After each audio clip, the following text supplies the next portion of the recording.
Welcome back. ਮੈਂ ਮਨਵੀਰ ਕੌਰ ਸਵਾਗਤ ਕਰਦੀ ਹਾਂ ਤੁਹਾਡਾ।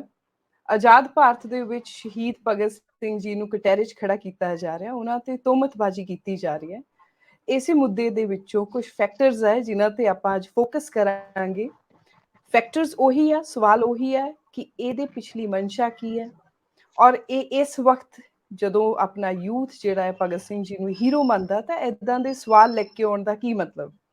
ਦੂਸਰੀ ਖਾਸ ਚਰਚਾ ਜੋ ਇਹਦੇ 'ਚ ਆਪਾਂ ਫੋਕਸ ਰੱਖਣਾ ਉਹ ਹੈ ਕਿ ਭਗਤ ਸਿੰਘ ਜੀ ਦੀ ਆਈਡੀਓਲੋਜੀ ਕੀ ਸੀ ਐਂਡ ਸਾਡੇ ਯੂਥ ਨੂੰ ਕਿਵੇਂ ਪ੍ਰਭਾਵਿਤ ਕਰਦਾ ਹੈ। ਅੱਜ ਇਸੇ ਵਿਚਾਰ ਚਰਚਾ ਨੂੰ ਅੱਗੇ ਵਧਾਉਣ ਦੇ ਲਈ, ਇਹਦੇ ਤੇ ਆਪਣੀ ਲਾਈਟ ਸ਼ੈਡ ਕਰਨ ਦੇ ਲਈ ਸਾਡੇ ਪੰਜਾਬ ਯੂਨੀਵਰਸਿਟੀ ਚੰਡੀਗੜ੍ਹ ਦੇ ਸਕਾਲਰ ਔਰ ਪੰਜਾਬ ਯੂਨੀਵਰਸਿਟੀ ਦੀ ਇੱਕ ਸਟੂਡੈਂਟ ਜਥੇਬੰਦੀ ਜਿਹਦਾ ਨਾਮ SFS ਸਟੂਡੈਂਟਸ ਫॉर ਸੁਸਾਇਟੀ ਹੈ, ਜਿਹੜੀ ਭਗਤ ਸਿੰਘ ਜੀ ਤੋਂ ਪ੍ਰੇਰਨਾ ਲੈ ਕੇ ਹੀ ਬਣਾਈ ਗਈ ਸੀ। ਭਗਤ ਸਿੰਘ ਜੀ ਦੀ ਆਈਡੀਓਲੋਜੀ, ਵਿਚਾਰਧਾਰਾ ਨੂੰ ਬਹੁਤ ਚੰਗੀ ਤਰ੍ਹਾਂ ਸਮਝਦੇ ਨੇ ਸੰਦੀਪ। ਮੈਂ ਗੱਲ ਨੂੰ ਸੰਦੀਪ ਤੁਹਾਡੇ ਤੋਂ ਇੱਥੋਂ ਹੀ ਸ਼ੁਰੂ ਕਰਾਂਗੀ ਕਿ ਸਭ ਤੋਂ ਪਹਿਲਾਂ ਇਹਦੇ ਪਿਛਲੀ ਮਨਸ਼ਾ ਕੀ ਹੋ ਸਕਦੀ ਹੈ, ਜਿਹੜਾ ਆਪਣੇ ਪੋਲੀਟੀਸ਼ੀਅਨਸ ਨੇ, ਆਪਣੇ ਸਿਆਸਤਦਾਨਾਂ ਨੇ ਆਜ਼ਾਦ ਭਾਰਤ ਦੇ ਵਿੱਚ ਉਹਨਾਂ ਭਗਤ ਸਿੰਘ ਨੂੰ, ਜਿਨ੍ਹਾਂ ਨੇ ਭਾਰਤ ਨੂੰ ਆਜ਼ਾਦ ਕਰਾਉਣ ਦੇ ਵਿੱਚ ਯੋਗਦਾਨ ਪਾਇਆ, ਉਹਨਾਂ ਨੂੰ ਹੀ ਤੋਹਮਤਬਾਜ਼ੀ ਦਾ ਸ਼ਿਕਾਰ ਬਣਾਇਆ। ਮਤਲਬ ਜਿਹੜੀ ਇਹ ਟਿੱਪਣੀ ਦੇ ਵਿੱਚ ਮਨਸ਼ਾ ਤਾਂ ਇਹੀ ਹੈ ਕਿ ਇਸ ਭਗਤ ਸਿੰਘ ਦੇ ਜਿਹੜੇ ਕਰੈਕਟਰ ਆ ਜਾਂ ਉਹਦੀ ਜਿਹੜੀ ਲੈਜੀਟੀਮੇਸੀ ਆ, ਉਹਦੇ ਕਿਰਦਾਰ ਦੀ ਡੀਲੈਜੀਟੀਮਾਈਜ਼ ਕਰਨਾ ਉਹਨੂੰ, ਕਿ ਲੋਕਾਂ ਦੇ ਵਿੱਚ ਜਿਹੜੀ ਸ਼ਿੱਦਤ ਦੇ ਨਾਲ, ਜਿਹੜੀ ਭਾਵਨਾ ਦੇ ਨਾਲ ਭਗਤ ਸਿੰਘ ਦੀ ਵਿਚਾਰਧਾਰਾ ਨੂੰ ਦੇਖਿਆ ਜਾਂਦਾ, ਜਾਂ ਭਗਤ ਸਿੰਘ ਜਿਸ ਤਰ੍ਹਾਂ ਦੇ ਸੁਪਨੇ ਦਾ ਸਮਾਜ ਦੀ ਉਹ ਗੱਲ ਕਰਦਾ, ਉਸ ਤਰੀਕੇ ਦੇ ਸਮਾਜ ਵੱਲ ਨੂੰ ਲੋਕ ਉਸ ਵਿਚਾਰਧਾਰਾ ਨਾਲ ਜੁੜਦੇ ਨੇ, ਪ੍ਰੇਰਨਾ ਲੈਂਦੇ ਨੇ ਤੇ ਉਹ ਠੋਸ ਹਾਲਤਾਂ ਦਾ ਠੋਸ ਅਧਿਐਨ ਕਰਕੇ ਉਹਦੇ ਵਿਚਾਰ ਦੇ ਉੱਪਰ ਲਾਗੂ ਕਰਦੇ ਨੇ, ਤਾਂ ਇੱਕ ਅਜਿਹਾ ਸਮਾਜ ਸਿਰਜਣ ਦੀ ਜਿਹੜੀ ਭਗਤ ਸਿੰਘ ਦਾ ਸੁਪਨੇ ਨੂੰ ਲਾਗੂ ਕਰਨ ਦੀ ਕੋਸ਼ਿਸ਼ ਕਰਦੇ ਨੇ। ਤਾਂ ਉਹ ਆਈਡੀਆ ਲੋਕਾਂ ਨੂੰ ਡਰਾਉਂਦਾ ਕਿ ਭਗਤ ਸਿੰਘ ਦੀ ਵਿਚਾਰਧਾਰਾ ਦੇ ਨਾਲ ਜੁੜੇ ਹੋਏ ਲੋਕ ਉਹਦੀ ਕਿਰਦਾਰ ਕੁਸ਼ੀ ਕਰਨੀ, ਤਾਂ ਇਹ ਪੋਲਿਟਿਕਸ ਦਾ ਮਾਡਲ ਆ। ਤੇ ਜਿਹੜਾ ਅੱਜ ਦੇ ਦੌਰ ਦੇ ਵਿੱਚ ਖਾਸ ਕਰਕੇ ਫੇਸਬੁੱਕ ਤੇ ਖਾਲਿਸਤਾਨੀ ਵਿਦਵਾਨ ਬੈਠ ਕੇ ਟੀਕਾ ਟਿੱਪਣੀਆਂ ਕਰ ਰਹੇ ਨੇ, ਤੇ ਉਹ ਮਤਲਬ ਕਿਸ ਲਹਿਜੇ ਦੇ ਵਿੱਚ ਉਹ ਟਿੱਪਣੀਆਂ ਕਰ ਰਹੇ ਨੇ, ਉਹ ਦੇਖਣ ਦੀ ਲੋੜ ਹੈ ਕਿ ਉਹ ਬਹੁਤ ਹੀ ਮਾੜੀ ਸੋਚ ਦੇ ਨਾਲ ਕਿਰਦਾਰ ਬਿਲਕੁਲ ਅਟੈਕ ਕਰ ਰਹੇ ਨੇ ਭਗਤ ਸਿੰਘ ਦੀ ਸ਼ਹਾਦਤ ਦੇ ਉੱਪਰ ਤੇ ਉਹਦੀ ਵਿਚਾਰਧਾਰਾ ਦੇ ਉੱਪਰ, ਤੇ ਉਹਨੂੰ ਕਾਊਂਟਰ ਕਰਨਾ ਬਹੁਤ ਜ਼ਿਆਦਾ ਜ਼ਰੂਰੀ ਆ ਕਿ ਭਗਤ ਸਿੰਘ ਕੀ ਸੀ, ਭਗਤ ਸਿੰਘ ਦਾ ਕਿਸ ਤਰ੍ਹਾਂ ਦਾ ਸਮਾਜ ਸੀ। ਤੇ ਦੂਜਾ, ਭਗਤ ਸਿੰਘ ਮਤਲਬ ਦੋ ਤਰੀਕੇ ਹੁੰਦੇ ਨੇ। ਅਗਰ ਤੁਸੀਂ ਭਗਤ ਸਿੰਘ ਦੀ ਵਿਚਾਰਧਾਰਾ ਦੇ ਵਿੱਚ ਬਹੁਤ ਸਾਰੀਆਂ ਕਮੀਆਂ ਵੀ ਹੋ ਸਕਦੀਆਂ ਨੇ, ਉਹਦੀਆਂ ਕੁਝ ਸੀਮਤਾਈਆਂ ਵੀ ਹੋ ਸਕਦੀਆਂ ਨੇ ਕਿ ਜਿਹੜੀਆਂ ਭਗਤ ਸਿੰਘ ਨੇ ਉਸ ਸਮੇਂ ਸ਼ਾਇਦ ਨਾ ਐਡਰੈਸ ਕੀਤੀਆਂ ਹੋਣ, ਤਾਂ ਉਹਦੇ ਉੱਪਰ ਅਗਰ ਤਾਂ ਇਹ ਹੈ ਕਿ ਤੁਸੀਂ ਉਸ ਦੇ ਉੱਪਰ ਵਿਚਾਰ ਚਰਚਾ ਕਰਕੇ ਉਹਨੂੰ ਲਾਗੂ ਕਰਨਾ ਕਿ ਅੱਜ ਦੇ ਸਮੇਂ ਦੀਆਂ ਹਾਲਤਾਂ ਆ ਨੇ, ਤਾਂ ਉਹਦੇ ਮੁਤਾਬਕ ਤਾਂ ਗੱਲ ਹੋਰ ਹੋ ਸਕਦੀ ਆ। ਬਟ ਜਦੋਂ ਤੁਹਾਡੀ ਮਨਸ਼ਾ ਹੀ ਇਹ ਹੈ ਕਿ ਭਗਤ ਸਿੰਘ ਨੂੰ ਡੀਲੈਜੀਟਮਾਈਜ਼ ਕਰਕੇ ਆਪਣੀ ਸੌੜੀ ਸਿਆਸਤ ਕਰਨੀ ਆ, ਤਾਂ ਉਹਦਾ ਜਵਾਬ ਦਿੱਤਾ ਜਾਣਾ ਚਾਹੀਦਾ ਤੇ ਉਹਦਾ ਵਿਰੋਧ ਕੀਤਾ ਜਾਣਾ। ਸੰਦੀਪ, ਇਹਦੇ ਪਿਛਲਾ ਕਾਰਨ ਕੀ ਹੋ ਸਕਦਾ ਹੈ ਕਿ ਕਨਫਲਿਕਟ ਦੇ ਵਿੱਚ ਲਿਆਂਦਾ ਜਾ ਰਿਹਾ ਹੈ? ਇੱਕ ਤਰ੍ਹਾਂ ਦੇ ਨਾਲ ਸ਼੍ਰੋਮਣੀ ਅਕਾਲੀ ਦਲ ਅੰਮ੍ਰਿਤਸਰ ਦੇ ਲੀਡਰ ਸਿਮਰਨਜੀਤ ਸਿੰਘ ਮਾਨ, ਜੋ ਪੰਥਕ ਆਪਣੇ ਆਪ 'ਚ ਇੱਕ ਆਰਗੇਨਾਈਜੇਸ਼ਨ ਹੈਗੀ ਆ, ਉਹ ਕਨਫਲਿਕਟ ਦੇ ਵਿੱਚ ਲੈ ਕੇ ਆਉਣਾ ਚਾਹ ਰਹੇ ਆ ਭਗਤ ਸਿੰਘ ਜੀ ਨੂੰ, ਉਹਨਾਂ ਦੀ ਸੋਚ ਨੂੰ, ਜੋ ਕਮਿਊਨਿਸਟ ਵੀ ਇੱਕ ਜਿਹੜੀ ਉਹਨਾਂ ਦੀ ਸੋਚ ਸੀਗੀ ਪ੍ਰਭਾਵਿਤ ਰਹੇ ਆ, ਪਰ ਭਗਤ ਸਿੰਘ ਜੀ ਦੀ ਸੋਚ ਜਿਹੜੀ ਆ ਸਮੇਂ-ਸਮੇਂ ਤੇ ਉਭਰੀ ਆ। ਸ਼ਾਇਦ ਉਹਨਾਂ ਕੋ ਅਗਰ ਜੀਵਨ 'ਚ ਹੋਰ ਮੌਕਾ ਮਿਲਦਾ ਤਾਂ ਉਹ ਆਪਣੇ ਆਪ 'ਚ ਹੋਰ ਬਹੁਤ ਵੱਡੀ ਇੱਕ ਪਰਫੈਕਟ ਐਪੀਟਮੀ ਹੁੰਦੇ ਆਪਣੇ ਲਈ। ਪਰ ਇਹਦੇ ਪਿਛਲੀ ਅੱਜ ਮਨਸ਼ਾ ਕੀ ਆ ਸਾਡੇ ਸਿਆਸਤਦਾਨਾਂ ਦੀ, ਜਾਂ ਪੰਜਾਬ ਦੇ ਪੋਲੀਟੀਕਲ ਸਿਨੈਰੀਓ ਕੀ ਚਾਹੁੰਦਾ ਹੈ ਕਿ ਆਪਣੇ ਯੂਥ ਨੂੰ ਉਲਝਾਇਆ ਜਾਵੇ? 47 ਤੋਂ ਪਹਿਲਾਂ ਤੇ ਬਾਅਦ, ਪਹਿਲਾਂ ਤਾਂ ਕਾਂਗਰਸ 1947 ਤੋਂ ਪਹਿਲਾਂ ਕਾਂਗਰਸ ਇਹ ਰਾਗ ਲਾਪਦੀ ਰਹੀ ਹੈ ਕਿ ਭਗਤ ਸਿੰਘ ਜਿਹੜਾ ਹੈਗਾ ਉਹ ਭਟਕਿਆ ਹੋਇਆ ਨੌਜਵਾਨ ਹੈ। 47 ਤੋਂ ਬਾਅਦ ਕੀ ਹੋਇਆ ਕਿ ਜਿੰਨੇ ਵੀ ਸਿਆਸਤ ਆਈ ਆ, ਕਾਂਗਰਸ ਆ, ਚਾਹੇ ਅਕਾਲੀ ਆ, ਚਾਹੇ BJP ਆ, ਇਹਨਾਂ ਸਾਰੀਆਂ ਜਿਹੜੀਆਂ ਰਾਜਨੀਤਿਕ ਧਿਰਾਂ ਨੇ, ਇਹਨਾਂ ਨੇ ਭਗਤ ਸਿੰਘ ਨੂੰ ਐਪਰੋਪ੍ਰੀਏਟ ਕਰਨ ਦੀ ਕੋਸ਼ਿਸ਼ ਕੀਤੀ। ਤੇ ਹੁਣ ਇੱਕ ਨਵਾਂ ਜਿਹੜਾ ਟ੍ਰੈਂਡ ਆਇਆ ਕਿ ਆਪਣੀ ਸੌੜੀ ਸਿਆਸਤ ਨੂੰ ਚਮਕਾਉਣ ਦੇ ਲਈ ਭਗਤ ਸਿੰਘ ਦੇ ਕਿਰਦਾਰ ਕੁਸ਼ੀ ਕਰਕੇ ਆਪਣੀ ਸਿਆਸਤ ਨੂੰ ਅੱਗੇ ਲੈ ਕੇ ਆਉਣਾ। ਤਾਂ ਇਹ ਉਸੇ ਮਨਸ਼ਾ ਦੇ ਵਿੱਚੋਂ ਨਿਕਲ ਕੇ ਆਇਆ। ਅਗਰ ਅਸੀਂ ਵਿਚਾਰਾਂ ਦੀ ਕੰਸਿਸਟੈਂਸੀ ਦੇਖੀਏ ਤਾਂ ਜਿਹੜੇ ਵਿਚਾਰਾਂ ਨੂੰ ਲੈ ਕੇ ਸਿਮਰਨਜੀਤ ਸਿੰਘ ਮਾਨ ਜਾਂ ਹੋਰ ਖਾਲਿਸਤਾਨੀ ਸੈਕਸ਼ਨ ਭਗਤ ਸਿੰਘ ਦੀ ਆਲੋਚਨਾ ਵੀ ਕਰ ਰਿਹਾ ਜਾਂ ਕਿਰਦਾਰ ਕੁਸ਼ੀ ਵੀ ਕਰ ਰਿਹਾ, ਅਗਰ ਉਹਨਾਂ ਦੀ ਆਪਣੀ ਜਿਹੜੀ ਪੋਲਿਟਿਕਸ ਆ ਉਹਦੇ ਨਾਲ ਵੀ ਜੋੜ ਕੇ ਦੇਖਣ ਤਾਂ ਉਹ ਕੰਸਿਸਟੈਂਸੀ ਨਹੀਂ ਹੈਗੀ। ਮਤਲਬ ਪਿਛਲੇ ਦਿਨੀ ਮੈਂ ਇੱਕ ਇੰਟਰਵਿਊ ਸੁਣ ਰਿਹਾ ਸੀ, ਖਾਲਿਸਤਾਨੀ ਚਿੰਤਕ ਨੇ ਭਾਈ ਦਲਜੀਤ ਸਿੰਘ ਬਿੱਟੂ, ਤਾਂ ਉਹ ਵੀ ਬਹੁਤ ਪਰੇਸ਼ਾਨ ਸੀਗੇ ਕਿ ਜੋ ਅੱਜ ਫੇਸਬੁੱਕ ਖਾਲਿਸਤਾਨੀ ਵਿਦਵਾਨ ਬਣ ਕੇ ਇਹ ਜਿਹੜੀ ਚਰਚਾ ਕਰ ਰਹੇ ਨੇ ਵੀ ਉਹ ਨਾ ਤਾਂ ਪੰਥ ਨੂੰ ਕਿਸੇ ਪਾਸੇ ਲੈ ਕੇ ਜਾ ਰਹੀ ਹੈ, ਨਾ ਪੰਜਾਬ ਦੀਆਂ ਜਿਹੜੀਆਂ ਅੱਜ ਦੀਆਂ ਲੋੜਾਂ ਨੇ ਉਹਨਾਂ ਨੂੰ ਕਿਸੇ ਪਾਸੇ ਲਾਮਬੰਦ ਕਰ ਰਹੀ ਹੈ। ਜਥੇਬੰਦਕ ਤੌਰ ਤੇ ਉਹ ਨੁਕਸਾਨ ਕਰ ਰਹੇ ਨੇ। ਅੱਜ ਕਿਵੇਂ ਕੇਂਦਰੀਕਰਨ ਦੀਆਂ ਨੀਤੀਆਂ ਦੇ ਤਹਿਤ ਭਾਰਤ ਦੇ ਤਮਾਮ ਸਟੇਟਾਂ ਦਾ ਮਤਲਬ ਕੀ ਉਹਨਾਂ ਦੀ ਹਾਲਤ ਮਿਊਨਿਸਪੈਲਿਟੀ ਵਰਗੀ ਕਰ ਦਿੱਤੀ ਹੈ, ਜਾਂ ਪੰਜਾਬ ਦੇ ਹੋਰ ਪਾਣੀਆਂ ਦੇ ਮੁੱਦੇ ਹੋ ਗਏ, ਪੰਜਾਬੀ ਬੋਲਦੇ ਇਲਾਕਿਆਂ ਦੇ ਚੰਡੀਗੜ੍ਹ ਦੇ ਮੁੱਦੇ, ਇਹਨਾਂ ਨੂੰ ਲੈ ਕੇ ਅਗਰ ਸੰਘਰਸ਼ ਨੂੰ ਲਾਮਬੰਦ ਕਰਦੇ ਹੋਏ ਆਪਣੇ ਆਪਣੇ ਸ਼ਹੀਦਾਂ ਤੋਂ ਪ੍ਰੇਰਣਾ ਲੈਂਦੇ ਹੋਏ ਸੰਘਰਸ਼ ਨੂੰ ਅੱਗੇ ਵਧਾਉਣਾ ਤਾਂ ਮਸਲਾ ਹੋਰ ਤਰੀਕੇ ਨਾਲ ਦੇਖਿਆ ਜਾਊਗਾ।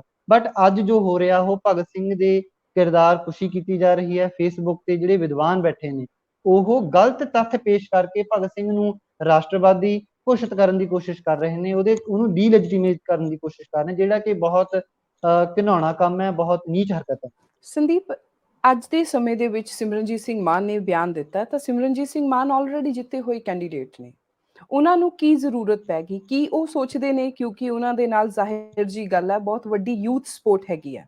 ਯੂਥ ਕਹਿਣ ਤੋਂ ਭਾਵ ਹੈ ਕਿ ਜਦੋਂ ਦੀਪ ਸਿੱਧੂ ਦੀ ਮੌਤ ਹੁੰਦੀ ਹੈ ਔਰ ਉਸ ਤੋਂ ਬਾਅਦ ਸਿੱਧੂ ਮੂਸੇਵਾਲਾ ਦੀ ਮੌਤ, ਇਹਨਾਂ ਦੋਨਾਂ ਦੀ ਬਹੁਤ ਵੱਡੀ ਸਿੰਪਥੀ ਵੋਟ ਮਿਲਦੀ ਹੈ ਸਿਮਰਨਜੀਤ ਸਿੰਘ ਮਾਨ ਨੂੰ। ਕੀ ਸਿਮਰਨਜੀਤ ਸਿੰਘ ਮਾਨ ਕੋਲ ਹੁਣ ਇਹ ਯੂਥ ਸੰਭਾਲ ਕੇ ਰੱਖਣ ਦੀ એનર્ਜੀ ਨਹੀਂ ਹੈ? ਉਹਨਾਂ ਦੇ ਕੋਲ ਕੋਈ ਠੋਸ ਵਿਚਾਰਧਾਰਾ ਵੀ ਨਹੀਂ ਹੈ। ਔਰ ਇਸ ਯੂਥ ਜਿਹੜਾ ਯੂਥ ਦਾ ਹੜ ਆਉਂਦਾ ਹੈ ਸਿਮਰਨਜੀਤ ਸਿੰਘ ਮਾਨ ਦੇ ਨਾਲ, ਇੰਨੀ ਆਪਣੀ ਨੌਜਵਾਨੀ ਜਾ ਕੇ ਖੜ ਜਾਂਦੀ ਹੈ, ਕਿ ਉਹਨਾਂ ਨੂੰ ਉਲਝਾ ਕੇ ਰੱਖਣਾ ਸਿਰਫ ਇਹੀ ਮਕਸਦ ਹੈ ਇਸ ਸਮੇਂ ਤੇ, ਜਾਂ ਸਿਮਰਨਜੀਤ ਸਿੰਘ ਮਾਨ ਨੂੰ ਇਹਦੇ ਚੋਂ ਕੀ ਲਾਹਾ ਮਿਲ ਸਕਦਾ ਹੈ ਕਿ ਜਿਹੜਾ ਭਗਤ ਸਿੰਘ ਜੀ ਦਾ ਉਹਨਾਂ ਨੂੰ ਟੈਰਰਿਸਟ ਕਹਿਣਾ ਪਹਿਲੀ ਵਾਰ ਤਾਂ ਹੋਇਆ ਨਹੀਂ, ਇਸ ਤੋਂ ਪਹਿਲਾਂ ਵੀ ਇਹ ਚੀਜ਼ਾਂ ਹੋਈਆਂ ਨੇ, ਪਰ ਉਹਨਾਂ ਨੂੰ ਅੱਜ ਉਠਾਉਣ ਦੀ ਜ਼ਰੂਰਤ ਕਿਉਂ ਪਈ?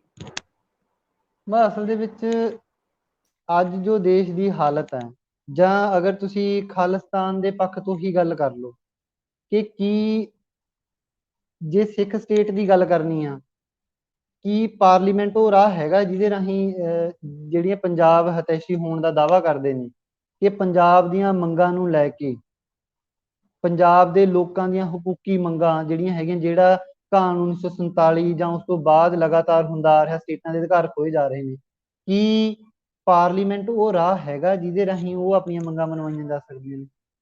ਸਾਨੂੰ ਲੱਗਦਾ ਪਾਰਲੀਮੈਂਟ ਉਹ ਪਲੇਟਫਾਰਮ ਨਹੀਂ ਹੈਗਾ। ਇਹਦੇ ਵਿੱਚ ਮਤਲਬ ਇਹ ਜੋ ਪਿੱਛੇ ਫੇਸਬੁੱਕ ਤੇ ਵੀ ਜਾਂ ਪਿਛਲੇ ਸਮੇਂ ਦੇ ਵਿੱਚ ਇੱਕ ਕੋਸ਼ਿਸ਼ ਕੀਤੀ ਜਾ ਰਹੀ ਹੈ ਕਿ ਸਾਰੇ ਮੁੱਦਿਆਂ ਨੂੰ ਹਟਾ ਕੇ ਸਿੱਖ ਵਰਸਸ ਕਾਮਰੇਡ ਕਰਨ ਦੀ ਕੋਸ਼ਿਸ਼ ਕੀਤੀ ਜਾ ਰਹੀ ਹੈ। ਇਹ ਬਹੁਤ ਕੋਝੀ ਕੋਸ਼ਿਸ਼ ਹੈ। ਮਤਲਬ ਸਾਡੀ ਕੋਸ਼ਿਸ਼ ਤਾਂ ਇਹ ਹੋਣੀ ਚਾਹੀਦੀ ਆ ਕਿ ਜਿਹੜੇ ਮੁੱਦਿਆਂ ਨੂੰ ਲੈ ਕੇ ਇਕੱਠੇ ਲੜਿਆ ਜਾ ਸਕਦਾ, ਜਦੋਂ ਸਾਡਾ ਦੁਸ਼ਮਣ ਵਿਦੇਸ਼ੀ ਕਾਰਪੋਰੇਟ ਹੈ, ਜਦੋਂ ਸਾਡਾ ਜਿਹੜਾ ਦੁਸ਼ਮਣ ਬੀਜੇਪੀ ਆਰਐਸਐਸ ਵਰਗੀਆਂ ਸੱਤਾ ਤੇ ਕਾਬਜ ਹੋਰ ਧਿਰਾਂ ਨੇ, ਤਾਂ ਅਸੀਂ ਉਹਨਾਂ ਦੇ ਖਿਲਾਫ ਲਾਮਬੰਦੀ ਕਰਨੀ ਹੈ। ਤਾਂ ਇਸ ਤਰੀਕੇ ਦੀ ਡਿਬੇਟ ਦੇ ਰਾਹੀਂ ਪੰਜਾਬ ਦੇ ਯੂਥ ਨੂੰ ਸਿੱਖ ਵਰਸਸ ਕਾਮਰੇਡ ਵਿੱਚ ਉਲਝਾਉਣਾ, ਇਹ ਇੱਕ ਬਹੁਤ ਖਤਰਨਾਕ ਤੇ ਬਹੁਤ ਮਤਲਬ ਪੰਜਾਬ ਦੇ ਲੋਕਾਂ ਜਾਂ ਸਰਬੱਤ ਦੇ ਭਲੇ ਦੀ ਜਿਹੜੀ ਦੀ ਗੱਲ ਕਰਨ ਵਾਲੇ ਲੋਕ ਨੇ, ਇਹ ਉਹਨਾਂ ਦੇ ਨਾਲ ਇੱਕ ਨਾਇਨਸਾਫੀ ਹੈ। ਕੀ ਤੁਹਾਨੂੰ ਲੱਗਦਾ ਕਿ ਸਿਮਰਨਜੀਤ ਸਿੰਘ ਮਾਨ ਦੀ ਜਿਹੜੀ ਹੁਣ ਇੱਕ ਪੰਥਕ ਵੈਕਿਊਮ ਹੈ, ਉਸ ਵੈਕਿਊਮ ਨੂੰ ਭਰ ਕੇ ਹੁਣ ਆਪਣੇ ਆਪ ਨੂੰ ਸਥਾਪਿਤ ਕਰਨ ਦੇ ਲਈ ਇਹ ਭਗਤ ਸਿੰਘ ਜੀ ਨੂੰ ਵਿੱਚ ਇੱਕ ਉਹਨਾਂ ਦਾ ਗਿਮਿਕ ਬਣਾ ਕੇ ਯੂਜ਼ ਕਰ ਰਹੇ ਆ? ਦੇਖੋ, ਵੈਕਿਊਮ ਤਾਂ ਬਹੁਤ ਸਪੇਸ ਸਾਰਿਆਂ ਲਈ ਖੁੱਲੀ ਪਈ ਹੈ। ਮਤਲਬ ਇਹ ਨਹੀਂ ਹੈਗਾ ਕਿ ਪੰਥਕ ਧਿਰਾਂ ਦੇ ਲਈ, ਕਾਮਰੇਡ ਧਿਰਾਂ ਲਈ, ਖੱਬੇ ਪੱਖੀਆਂ ਦੇ ਲਈ, ਸਾਰਿਆਂ ਦੇ ਲਈ ਸਪੇਸ ਖੁੱਲੀ ਪਈ ਆ। ਜਿਨ੍ਹਾਂ ਦਾ ਜੋ ਵੀ ਏਜੰਡਾ ਹੈ, ਅਗਰ ਉਹ ਸੱਚਮੁੱਚ ਇਮਾਨਦਾਰੀ ਨਾਲ ਪੰਜਾਬ ਜਾਂ ਸਰਬੱਤ ਦੇ ਭਲੇ ਦੀ ਗੱਲ ਕਰਦੇ ਆ, ਤਾਂ ਉਹ ਇਮਾਨਦਾਰੀ ਨਾਲ ਜਿਹੜੇ ਬੰਦੇ ਤੋਂ ਵੀ ਜਾਂ ਜਿਸ ਤੋਂ ਵੀ ਉਹ ਜਿਹਨੂੰ ਵੀ ਆਪਣਾ ਪ੍ਰੇਰਨਾ ਸਰੋਤ ਮੰਨਦੇ ਨੇ, ਉਹ ਤੋਂ ਸੇਧ ਲੈਂਦੇ ਹੋਏ ਗਰਾਊਂਡ ਤੇ ਲਾਮਬੰਦੀ ਕੀਤੀ ਜਾਵੇ। ਅਸਲ ਵਿੱਚ ਹੋ ਕੀ ਰਿਹਾ, ਫੇਸਬੁੱਕ ਤੇ ਲੜਾਈਆਂ ਹੋ ਰਹੀਆਂ, ਸੋਸ਼ਲ ਮੀਡੀਆ ਤੇ ਚਰਚਾਵਾਂ ਹੋ ਰਹੀਆਂ, ਤਾਂ ਇਹ ਰੁਝਾਨ ਬਹੁਤ ਖਤਰਨਾਕ ਰੁਝਾਨ ਆ। ਬਜਾਏ ਇਸ ਦੀ ਇੱਕ ਕਾਮਨ ਗਰਾਊਂਡ ਲੱਭਦੇ ਹੋਏ ਅੱਗੇ ਵਧਣ ਦੀ ਲੋੜ ਆ, ਕਿ ਨਾ ਕਿ ਇਸ ਨੂੰ ਸਿੱਖ ਵਰਸਸ ਕਾਮਰੇਡ ਕਰਨ ਦੀ ਲੋੜ ਆ। ਭਗਤ ਸਿੰਘ ਦਾ ਜਿਹੜਾ ਸੁਪਨਿਆਂ ਵਾਲਾ ਸਮਾਜ ਆ, ਉਹਨੂੰ ਲੈ ਕੇ ਵੀ ਬਹੁਤ ਸਾਰੀ ਡਿਬੇਟ ਹੈ। ਮਤਲਬ ਪਿਛਲੇ ਸਮੇਂ ਦੇ ਵਿੱਚੋਂ ਜਿਹੜਾ ਇਹ ਉਭਾਰ ਆ ਵੀ ਰਿਹਾ ਸਿੱਖ ਵਰਸਸ ਕਾਮਰੇਡ ਦੇ ਰੂਪ ਦੇ ਵਿੱਚ, ਉਹਦੇ ਵਿੱਚ 1984 ਜਾਂ ਉਸ ਤੋਂ ਪਹਿਲਾਂ ਕਾਮਰੇਡ ਧਿਰਾਂ ਦੀਆਂ ਵੀ ਕੁਝ ਕਮੀਆਂ ਰਹੀਆਂ ਨੇ, ਕਿ ਉਹਨਾਂ ਨੇ ਭਗਤ ਸਿੰਘ ਦੀ ਵਿਚਾਰਧਾਰਾ ਨੂੰ ਕਿਸ ਪਰਪੱਖ ਤੋਂ, ਕਿਸ ਤੌਰ ਤਰੀਕੇ ਦੇ ਤੌਰ ਤੇ ਪੇਸ਼ ਕੀਤਾ ਤੇ ਕਿਵੇਂ ਉਹਨੂੰ ਲਾਗੂ ਕਰਨ ਦੀ ਕੋਸ਼ਿਸ਼ ਕੀਤੀ ਆ। ਦੇਖੋ, ਪਾਰਲੀਮੈਂਟ ਦਾ ਰਾਹ ਕਾਮਰੇਡ ਧਿਰਾਂ ਦੇ ਵਿੱਚ ਵੀ ਦੇਖਿਆ, ਸੀਪੀਆਈ, ਸੀਪੀਐਮ, ਸੀਪੀਐਮਐਲ, ਇਹ ਸਾਰੀਆਂ ਜਿਹੜੀਆਂ ਧਿਰਾਂ ਨੇ, ਇਹ ਮਤਲਬ ਭਗਤ ਸਿੰਘ ਦੀ ਵਿਚਾਰਧਾਰਾ ਨੂੰ ਬਹੁਤ ਪਹਿਲਾਂ ਛੱਡ ਚੁੱਕੀਆਂ ਨੇ। ਤਾਂ ਭਗਤ ਸਿੰਘ ਦੀ ਵਿਚਾਰਧਾਰਾ ਤੇ ਚੱਲਣ ਵਾਲੀਆਂ ਜਥੇਬੰਦੀਆਂ ਦੇ ਲਈ ਰਾਹ ਪਾਰਲੀਮੈਂਟ ਦਾ ਰਾਹ ਨਹੀਂ। ਤਾਂ ਜਿਹੜੀ ਅਗਰ ਅਗਰ ਤੁਸੀਂ ਉਹਨਾਂ ਦੀ ਜਿਹੜਾ ਖਾਲਿਸਤਾਨੀ ਚਿੰਤਕ ਜਿਹੜੇ ਖਾਲਿਸਤਾਨ ਸੰਘਰਸ਼ ਦੇ ਦੌਰਾਨ ਵੀ ਸਰਗਰਮ ਰਹੇ ਨੇ, ਉਹ ਵੀ ਇਹੀ ਗੱਲ ਕਰ ਰਹੇ ਨੇ ਕਿ ਅਗਰ ਤੁਸੀਂ ਦੇਖੋ ਕਿ ਸਾਡਾ ਜਿਹੜਾ ਰਾਹ ਹੈ ਉਹਨਾਂ ਉਹਨਾਂ ਦੇ ਅਕੋਰਡਿੰਗ ਉਹਨਾਂ ਦਾ ਰਾਹ ਵੀ ਪਾਰਲੀਮੈਂਟ ਦਾ ਰਾਹ ਨਹੀਂ। ਤੇ ਅੱਜ ਜਦੋਂ ਕੋਈ ਪਾਰਲੀਮੈਂਟ ਦੇ ਵਿੱਚ ਜਾ ਕੇ ਸਹੁੰ ਚੁੱਕ ਕੇ ਕਿ ਅਸੀਂ ਦੇਸ਼ ਦੀ ਅਖੰਡਤਾ ਤੇ ਪ੍ਰਭੂਸੱਤਾ ਦੀ ਸਹੁੰ ਚੁੱਕਦੇ ਨੇ, ਤੇ ਉਹੀ ਮਤਲਬ ਭਗਤ ਸਿੰਘ ਦੇ ਉੱਪਰ ਸਵਾਲ ਚੁੱਕਦੇ ਨੇ, ਤੇ ਇਹ ਬਹੁਤ ਹਾਸੋਹੀਣੀ ਜੀ ਗੱਲ ਆ। ਤੇ ਜਿਹੜੇ ਜਿਹੜੇ ਮਤਲਬ ਅੱਤਵਾਦੀਆਂ ਦੇ ਟੈਗ ਦੇਣਾ ਕਿ ਸਾਂਡਰਸ ਨੂੰ ਮਾਰਤਾ ਉਹ ਮਤਲਬ ਅੱਤਵਾਦੀ ਹੋ ਗਿਆ ਉਹਦੇ ਨਾਲ, ਮਤਲਬ ਜਦੋਂ ਤੁਸੀਂ ਬਸਤੀਵਾਦ ਦੇ ਖਿਲਾਫ ਲੜ ਰਹੇ ਹੋ ਉਦੋਂ ਤੁਸੀਂ ਆਪਣੇ ਦੇਸ਼ ਦੇ ਦੁਸ਼ਮਣ ਦੇ ਤੌਰ ਤੇ ਉਹਨਾਂ ਨੂੰ ਚਿੰਨ੍ਹਿਤ ਕਰ ਰਹੇ ਹੋ। ਭਗਤ ਸਿੰਘ ਉਹਨਾਂ ਨੂੰ ਆਪਣੇ ਮੁੱਖ ਦੁਸ਼ਮਣ ਦੇ ਤੌਰ ਤੇ ਚਿੰਨ੍ਹਿਤ ਕਰ ਰਹੇ ਨੇ, ਤੇ ਉਹਨਾਂ ਦੇ ਅੰਗਰੇਜ਼ੀ ਸਾਮਰਾਜ ਦੇ ਵਿੱਚ ਜਿਹੜੇ ਅਫਸਰ, ਚਾਹੇ ਉਹ ਬਿਊਰੋਕ੍ਰੇਸੀ ਦੇ ਵਿੱਚ ਨੇ ਚਾਹੇ ਉਹ ਫੌਜ ਦੇ ਵਿੱਚ ਨੇ, ਉਹ ਬ੍ਰਿਟਿਸ਼ ਸਾਮਰਾਜਵਾਦ ਦੀ ਨੁਮਾਇੰਦਗੀ ਕਰਦੇ ਨੇ। ਉਹਨਾਂ ਨੂੰ ਮਾਰਨਾ ਕੋਈ ਅੱਤਵਾਦ ਨਹੀਂ ਹੈਗਾ, ਉਹ ਇੱਕ ਰੈਵੋਲੂਸ਼ਨਰੀ ਐਕਟ ਹੈਗਾ ਕਿ ਕਿਵੇਂ ਭਗਤ ਸਿੰਘ ਜੋ ਸੋਚ ਰਿਹਾ ਉਸ ਸਮੇਂ ਤੇ ਉਹ ਅਗਰ ਉਸ ਤਰੀਕੇ ਨਾਲ ਅਸੀਂ ਦੇਖੀਏ ਤਾਂ ਖਾਲਿਸਤਾਨ ਸੰਘਰਸ਼ ਦੇ ਦੌਰਾਨ ਕਿੰਨੇ ਜਿਹੜੇ ਖਾੜਕੂ ਸਿੰਘਾਂ ਨੇ, ਕਿੰਨੇ ਜਿਹੜੇ ਲੋਕ ਨੇ ਸੰਦੀਪ ਉਹ ਹਾਲਾਤ ਫੌਜ ਸੀ, ਪੁਲਿਸ ਦੇ ਵਿੱਚ ਉਹ ਨੇ, ਹਾਲਾਤ ਸੀ ਉਹ ਆਪਾਂ ਹਾਂ ਤੇ ਖਾਲਿਸਤਾਨ ਦੇ ਉਹਨੂੰ ਸਮੇਂ ਦੀ, ਜਦੋਂ ਤੁਸੀਂ ਖਾਲਿਸਤਾਨ ਟਰਮ ਨੂੰ, ਖੈਰ ਮੈਂ ਤਾਂ ਅਗਰੀ ਨਹੀਂ ਕਰਦੀ ਕਿ ਇਹ ਕੋਈ ਟਰਮ ਹੁੰਦੀ ਹਾਂ ਹੈ। ਆਪਾਂ ਵੀ ਅਗਰੀ ਨਹੀਂ ਪੰਜਾਬ ਇੱਕ ਕਰਦੇ, ਆਪਾਂ ਵੀ ਸ਼ਾਂਤਮਈ ਹਾਂ ਸੂਬਾ ਆ। ਇਹ ਕੁਝ ਕੁ ਫ੍ਰਿੰਜ ਐਲੀਮੈਂਟਸ ਆ ਜਿਹੜੇ ਆਪਣੇ ਪੰਜਾਬ ਦੀ ਸ਼ਾਂਤੀ ਨੂੰ ਖਰਾਬ ਕਰਨਾ ਚਾਹੁੰਦੇ ਨੇ। ਇਹਨਾਂ ਨੂੰ ਆਪਾਂ ਐਵੇਂ ਹੀ ਸਮ ਅਪ ਕਰ ਸਕਦੇ ਹਾਂ। ਸੰਦੀਪ, ਪੁਆਇੰਟ ਇਹ ਹੈ ਕਿ ਭਗਤ ਸਿੰਘ ਜੀ ਕਾਮਰੇਡ ਨਹੀਂ, ਮਤਲਬ ਉਹਨਾਂ ਨੂੰ ਆਪਾਂ ਇਹ ਨਹੀਂ ਕਹਿ ਸਕਦੇ ਕਿ ਉਹ ਕਮਿਊਨਿਸਟ ਪਾਰਟੀਆਂ ਦੇ ਸੀ, ਉਹ ਸਾਡੇ ਸਭ ਦੇ ਆ। ਚਾਹੇ ਕੋਈ ਕਮਿਊਨਿਸਟ ਹੈ ਚਾਹੇ ਨਹੀਂ ਹੈ, ਸਾਰੇ ਭਗਤ ਸਿੰਘ ਜੀ ਤੋਂ ਪ੍ਰੇਰਿਤ ਨੇ। ਔਰ ਹਰ ਇੱਕ ਪਾਰਟੀ ਨਿਰੰਤਰ ਕੋਸ਼ਿਸ਼ ਕਰ ਰਹੀ ਹੈ ਕਿ ਇੱਕ ਵਾਇਲੈਂਟ ਜਿਹਾ ਬੰਦਾ ਦਿਖਣ ਵਾਲਾ ਭਗਤ ਸਿੰਘ, ਜਿਹਨੂੰ ਹਮੇਸ਼ਾ ਇਦਾਂ ਹੀ ਪੋਰਟਰੇ ਕੀਤਾ ਗਿਆ ਹੈ, ਉਹਨੂੰ ਅਸੀਂ ਆਪਣਾ ਬ੍ਰਾਂਡ ਐਂਬੈਸਡਰ ਆਪਣੀ ਪਾਰਟੀ ਦਾ ਬਣਾ ਕੇ ਉਹਦੀ ਤਸਵੀਰ ਲਗਾ ਕੇ ਉਹਨੂੰ ਆਪਾਂ ਵੋਟਾਂ ਬਟੋਰਨ ਦੇ ਲਈ ਰੱਖੀਏ, ਕਿਉਂਕਿ ਮਹਾਤਮਾ ਗਾਂਧੀ ਜੀ ਨੋ ਲੋਂਗਰ ਫੈਚ ਵੋਟਸ ਇਨ ਇੰਡੀਆ। ਲੇਕਿਨ ਸੰਦੀਪ, ਸਵਾਲ ਪੈਦਾ ਹੁੰਦਾ ਜੋ ਤੁਸੀਂ ਗੱਲ ਕੀਤੀ ਕਿ ਸਾਰਿਆਂ ਨੂੰ ਇਕੱਠੇ ਹੋ ਕੇ, ਧੜਿਆਂ ਦੇ ਵਿੱਚ ਨਾ ਵੰਡ ਕੇ, ਇਕੱਠੇ ਹੋ ਕੇ ਪੰਜਾਬ ਦੇ ਬੁਨਿਆਦੀ ਹਕੂਕਾਂ ਦੇ ਲਈ ਲੜਾਈ ਕਰਨ ਦੀ ਜ਼ਰੂਰਤ ਹੈ। ਸੋ ਇੱਥੇ ਸਵਾਲ ਉੱਠਦਾ, ਮੈਨੂੰ ਲੱਗਦਾ ਹੈ ਤੁਹਾਡੀ ਜਿਹੜੀ ਸੋਚ ਹੈ ਭਗਤ ਸਿੰਘ ਜੀ ਦੇ ਫਲਸਫੇ ਚੋਂ ਉਭਰੀ ਹੋਈ ਹੈ। ਅਗਰ ਆਪਾਂ ਭਗਤ ਸਿੰਘ ਜੀ ਦੇ ਮਾਨਵਤਾਵਾਦੀ ਫਲਸਫੇ ਨੂੰ ਸਮਝਣਾ ਹੋਵੇ ਤਾਂ ਉਹ ਕਿੱਦਾਂ ਦੀ ਸਟੇਟ, ਕਿੱਦਾਂ ਦਾ ਰਾਜ ਚਾਹੁੰਦੇ ਸੀ? ਮਤਲਬ ਭਗਤ ਸਿੰਘ ਆਪਣੇ ਸਮੇਂ ਦੇ ਵਿੱਚ ਅਗਰ ਅਸੀਂ ਦੇਖਦੇ ਹਾਂ ਤੇ ਉਹ ਜਦੋਂ ਜਦੋਂ ਤੋਂ ਉਹਨਾਂ ਨੇ ਪੋਲਿਟਿਕਸ ਦੇ ਵਿੱਚ ਪੈਰ ਧਰਿਆ, ਉਦੋਂ ਤੋਂ ਹੀ ਭਗਤ ਸਿੰਘ ਨੇ ਲਗਾਤਾਰ ਜਿਹੜੇ ਮੁੱਖ ਦੁਸ਼ਮਣ ਦੇ ਤੌਰ ਤੇ ਸਾਮਰਾਜਵਾਦ ਨੂੰ ਚਿੰਨ੍ਹਿਤ ਕੀਤਾ। ਮਤਲਬ ਭਗਤ ਸਿੰਘ ਨੂੰ ਉਹਦੀ ਪੂਰੀ ਟੋਟੈਲਿਟੀ 'ਚ ਦੇਖਣ ਦੀ ਜ਼ਰੂਰਤ ਆ। ਉਹਦੀਆਂ ਕੁਝ ਊਣਤਾਈਆਂ ਵੀ ਨੇ, ਸੀਮਤਾਈਆਂ ਵੀ ਨੇ, ਜਿਵੇਂ ਕਿ ਭਾਸ਼ਾ ਦੇ ਸਵਾਲ ਦੇ ਉੱਪਰ ਜਿਹੜਾ ਉਹਨਾਂ ਦਾ ਬਿਆਨ ਆ ਜਾਂ ਜੋ ਉਹਨਾਂ ਨੇ ਲੇਖ ਲਿਖਿਆ, ਉਹਦੇ ਨਾਲ ਸਾਡੀ ਕੋਈ ਸਹਿਮਤੀ ਨਹੀਂ ਹੈਗੀ। ਕਿ ਜਦੋਂ ਉਹਦੇ ਲਈ ਸਹਿਮਤੀ ਇਸ ਕਰਕੇ ਨਹੀਂ ਹੈਗੀ ਕਿ ਅੱਜ ਕਿ ਸਾਡਾ ਮੰਨਣਾ ਕਿ ਭਾਰਤ ਇੱਕ ਬਹੁ ਭਾਸ਼ਾਈ, ਬਹੁਤ ਸੱਭਿਆਚਾਰਕ ਦੇਸ਼ ਆ, ਜਿਹਦੇ ਵਿੱਚ ਬਹੁਤ ਸਾਰੀਆਂ ਕੌਮੀਅਤਾਂ ਵਸਦੀਆਂ ਨੇ। ਕੌਮੀਅਤਾਂ ਨੂੰ ਸਵੈ ਨਿਰਣੇ ਦਾ ਅਧਿਕਾਰ ਹੋਣਾ ਚਾਹੀਦਾ, ਵੱਖ ਹੋਣ ਤੱਕ ਉਹਨਾਂ ਨੂੰ ਸਵੈ ਨਿਰਣੇ ਦਾ ਅਧਿਕਾਰ ਹੋਣਾ ਚਾਹੀਦਾ।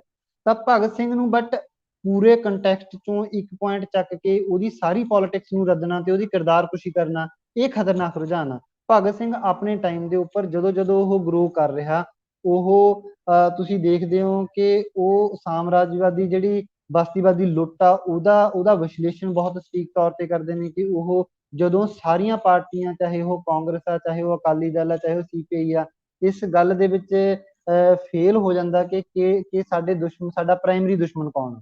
ਤਾਂ ਭਗਤ ਸਿੰਘ ਸਾਮਰਾਜਵਾਦੀ ਲੁੱਟ ਦੇ ਖਿਲਾਫ ਲੋਕਾਂ ਨੂੰ ਲਾਮਬੰਦ ਕਰਦਾ ਹੋਇਆ ਕਿ ਇੰਡੀਅਨ ਨੈਸ਼ਨਲ ਕਾਂਗਰਸ ਤੇ ਹੋਰ ਜਿਹੜੀਆਂ ਪਾਰਟੀਆਂ ਉਸ ਟਾਈਮ ਲੜ ਰਹੀਆਂ ਨੇ, ਉਹਦੇ ਵਿੱਚ ਸਾਫ਼ ਤੌਰ ਤੇ ਚਿੰਨ੍ਹਿਤ ਕਰਦਾ ਕਿ ਇਹ ਸਾਰੀਆਂ ਜਿਹੜੀਆਂ ਪਾਰਟੀਆਂ ਕਾਂਗਰਸ ਦੀ ਪਿੱਠੂ ਬਣੀਆਂ ਹੋਈਆਂ ਨੇ, ਤੇ ਕਾਂਗਰਸ ਦੀ ਜਿਹੜੀ ਲਾਈਨ ਆ ਉਹ ਲਾਈਨ ਸਹੀ ਲਾਈਨ ਨਹੀਂ। ਇਹ ਜਿਹੜੀ ਆਜ਼ਾਦੀ ਦੀ ਗੱਲ ਕਾਂਗਰਸ ਕਰਦੀ ਆ, ਉਹਦੇ ਨਾਲ ਆਮ ਮਜ਼ਦੂਰਾਂ, ਕਿਸਾਨਾਂ ਦੀ ਜ਼ਿੰਦਗੀ ਦੇ ਵਿੱਚ ਆਜ਼ਾਦ ਹੋਣ ਤੋਂ ਬਾਅਦ ਵੀ ਕੋਈ ਫਰਕ ਨਹੀਂ ਪੈਂਦਾ।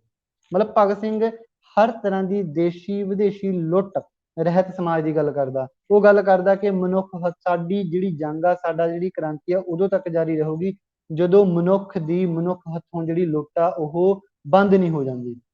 ਤਾਂ ਭਗਤ ਸਿੰਘ ਦਾ ਸੁਪਨਿਆਂ ਦਾ ਸਮਾਜ ਕੁਝ ਇਸ ਤਰ੍ਹਾਂ ਦਾ ਹੈ।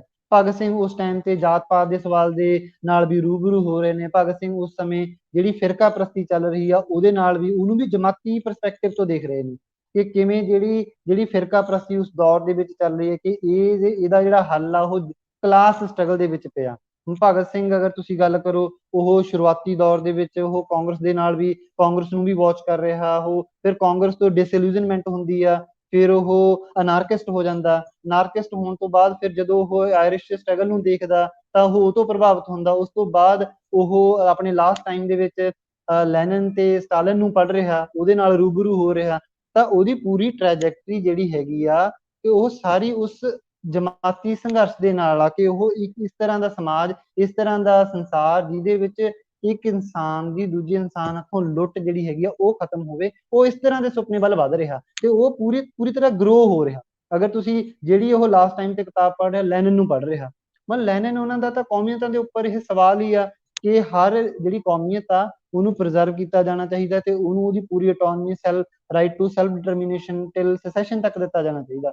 ਤਾਂ ਲੈਨਨ ਤੇ ਸਟਾਲਿਨ ਉਹ ਉਧਰ ਵੱਲ ਨੂੰ ਵੱਧ ਰਿਹਾ ਕਿ ਭਗਤ ਸਿੰਘ ਦੀ ਵਿਚਾਰਧਾਰਾ ਸਮਾਜਵਾਦੀ ਜਿਹੜੀ ਮਾਰਕਸਵਾਦੀ ਫਲਸਫਾ ਹੈ ਸਮਾਜਵਾਦ ਦਾ ਕਿ ਉਸ ਵੱਲ ਨੂੰ ਵੱਧ ਰਿਹਾ। ਬਟ ਉਸ ਤੋਂ ਬਾਅਦ ਅਗਰ ਅਸੀਂ ਦੇਖਦੇ ਹਾਂ ਕਿ ਆਜ਼ਾਦੀ ਤੋਂ ਬਾਅਦ ਵੀ ਜਿਹੜੀ CPI ਰਹੀ ਆ, CPM ਰਹੀ ਆ, ਉਹ ਉਸ ਤਰੀਕੇ ਵੱਲ ਉਧਰ ਨੂੰ ਨਹੀਂ ਵੱਧ ਰਹੀ। ਉਸ ਤੋਂ ਬਾਅਦ ਫਿਰ ਨਕਸਲਵਾੜੀ ਦਾ ਦੌਰ ਆਉਂਦਾ ਜਿਹਨੂੰ ਭਗਤ ਸਿੰਘ ਨੂੰ ਉਹ ਆਪਣਾ ਆਈਕਨ ਮੰਨਦੇ ਨੇ ਤੇ ਉਹ ਉਸ ਦੌਰ ਦੇ ਵਿੱਚ ਵੀ ਉਹਨਾਂ ਨੇ ਨਕਸਲਵਾੜੀ ਨੇ ਕਿਵੇਂ ਇੱਕ ਇਨਕਲਾਬੀ ਲੀਕ ਖਿੱਚਦੇ ਹੋਏ ਜ਼ਗੀਰਦਾਰਾਂ ਦੇ ਖਿਲਾਫ, ਬਸਤੀਵਾਦ ਦੀ ਲੁੱਟ ਦੇ ਖਿਲਾਫ ਕਿਵੇਂ ਲੋਕਾਂ ਨੂੰ ਉਹ ਅੱਜ ਵੀ ਦਲ ਜੰਗਲ ਜ਼ਮੀਨ ਦੀ ਲੜਾਈ ਲੜ ਰਹੇ।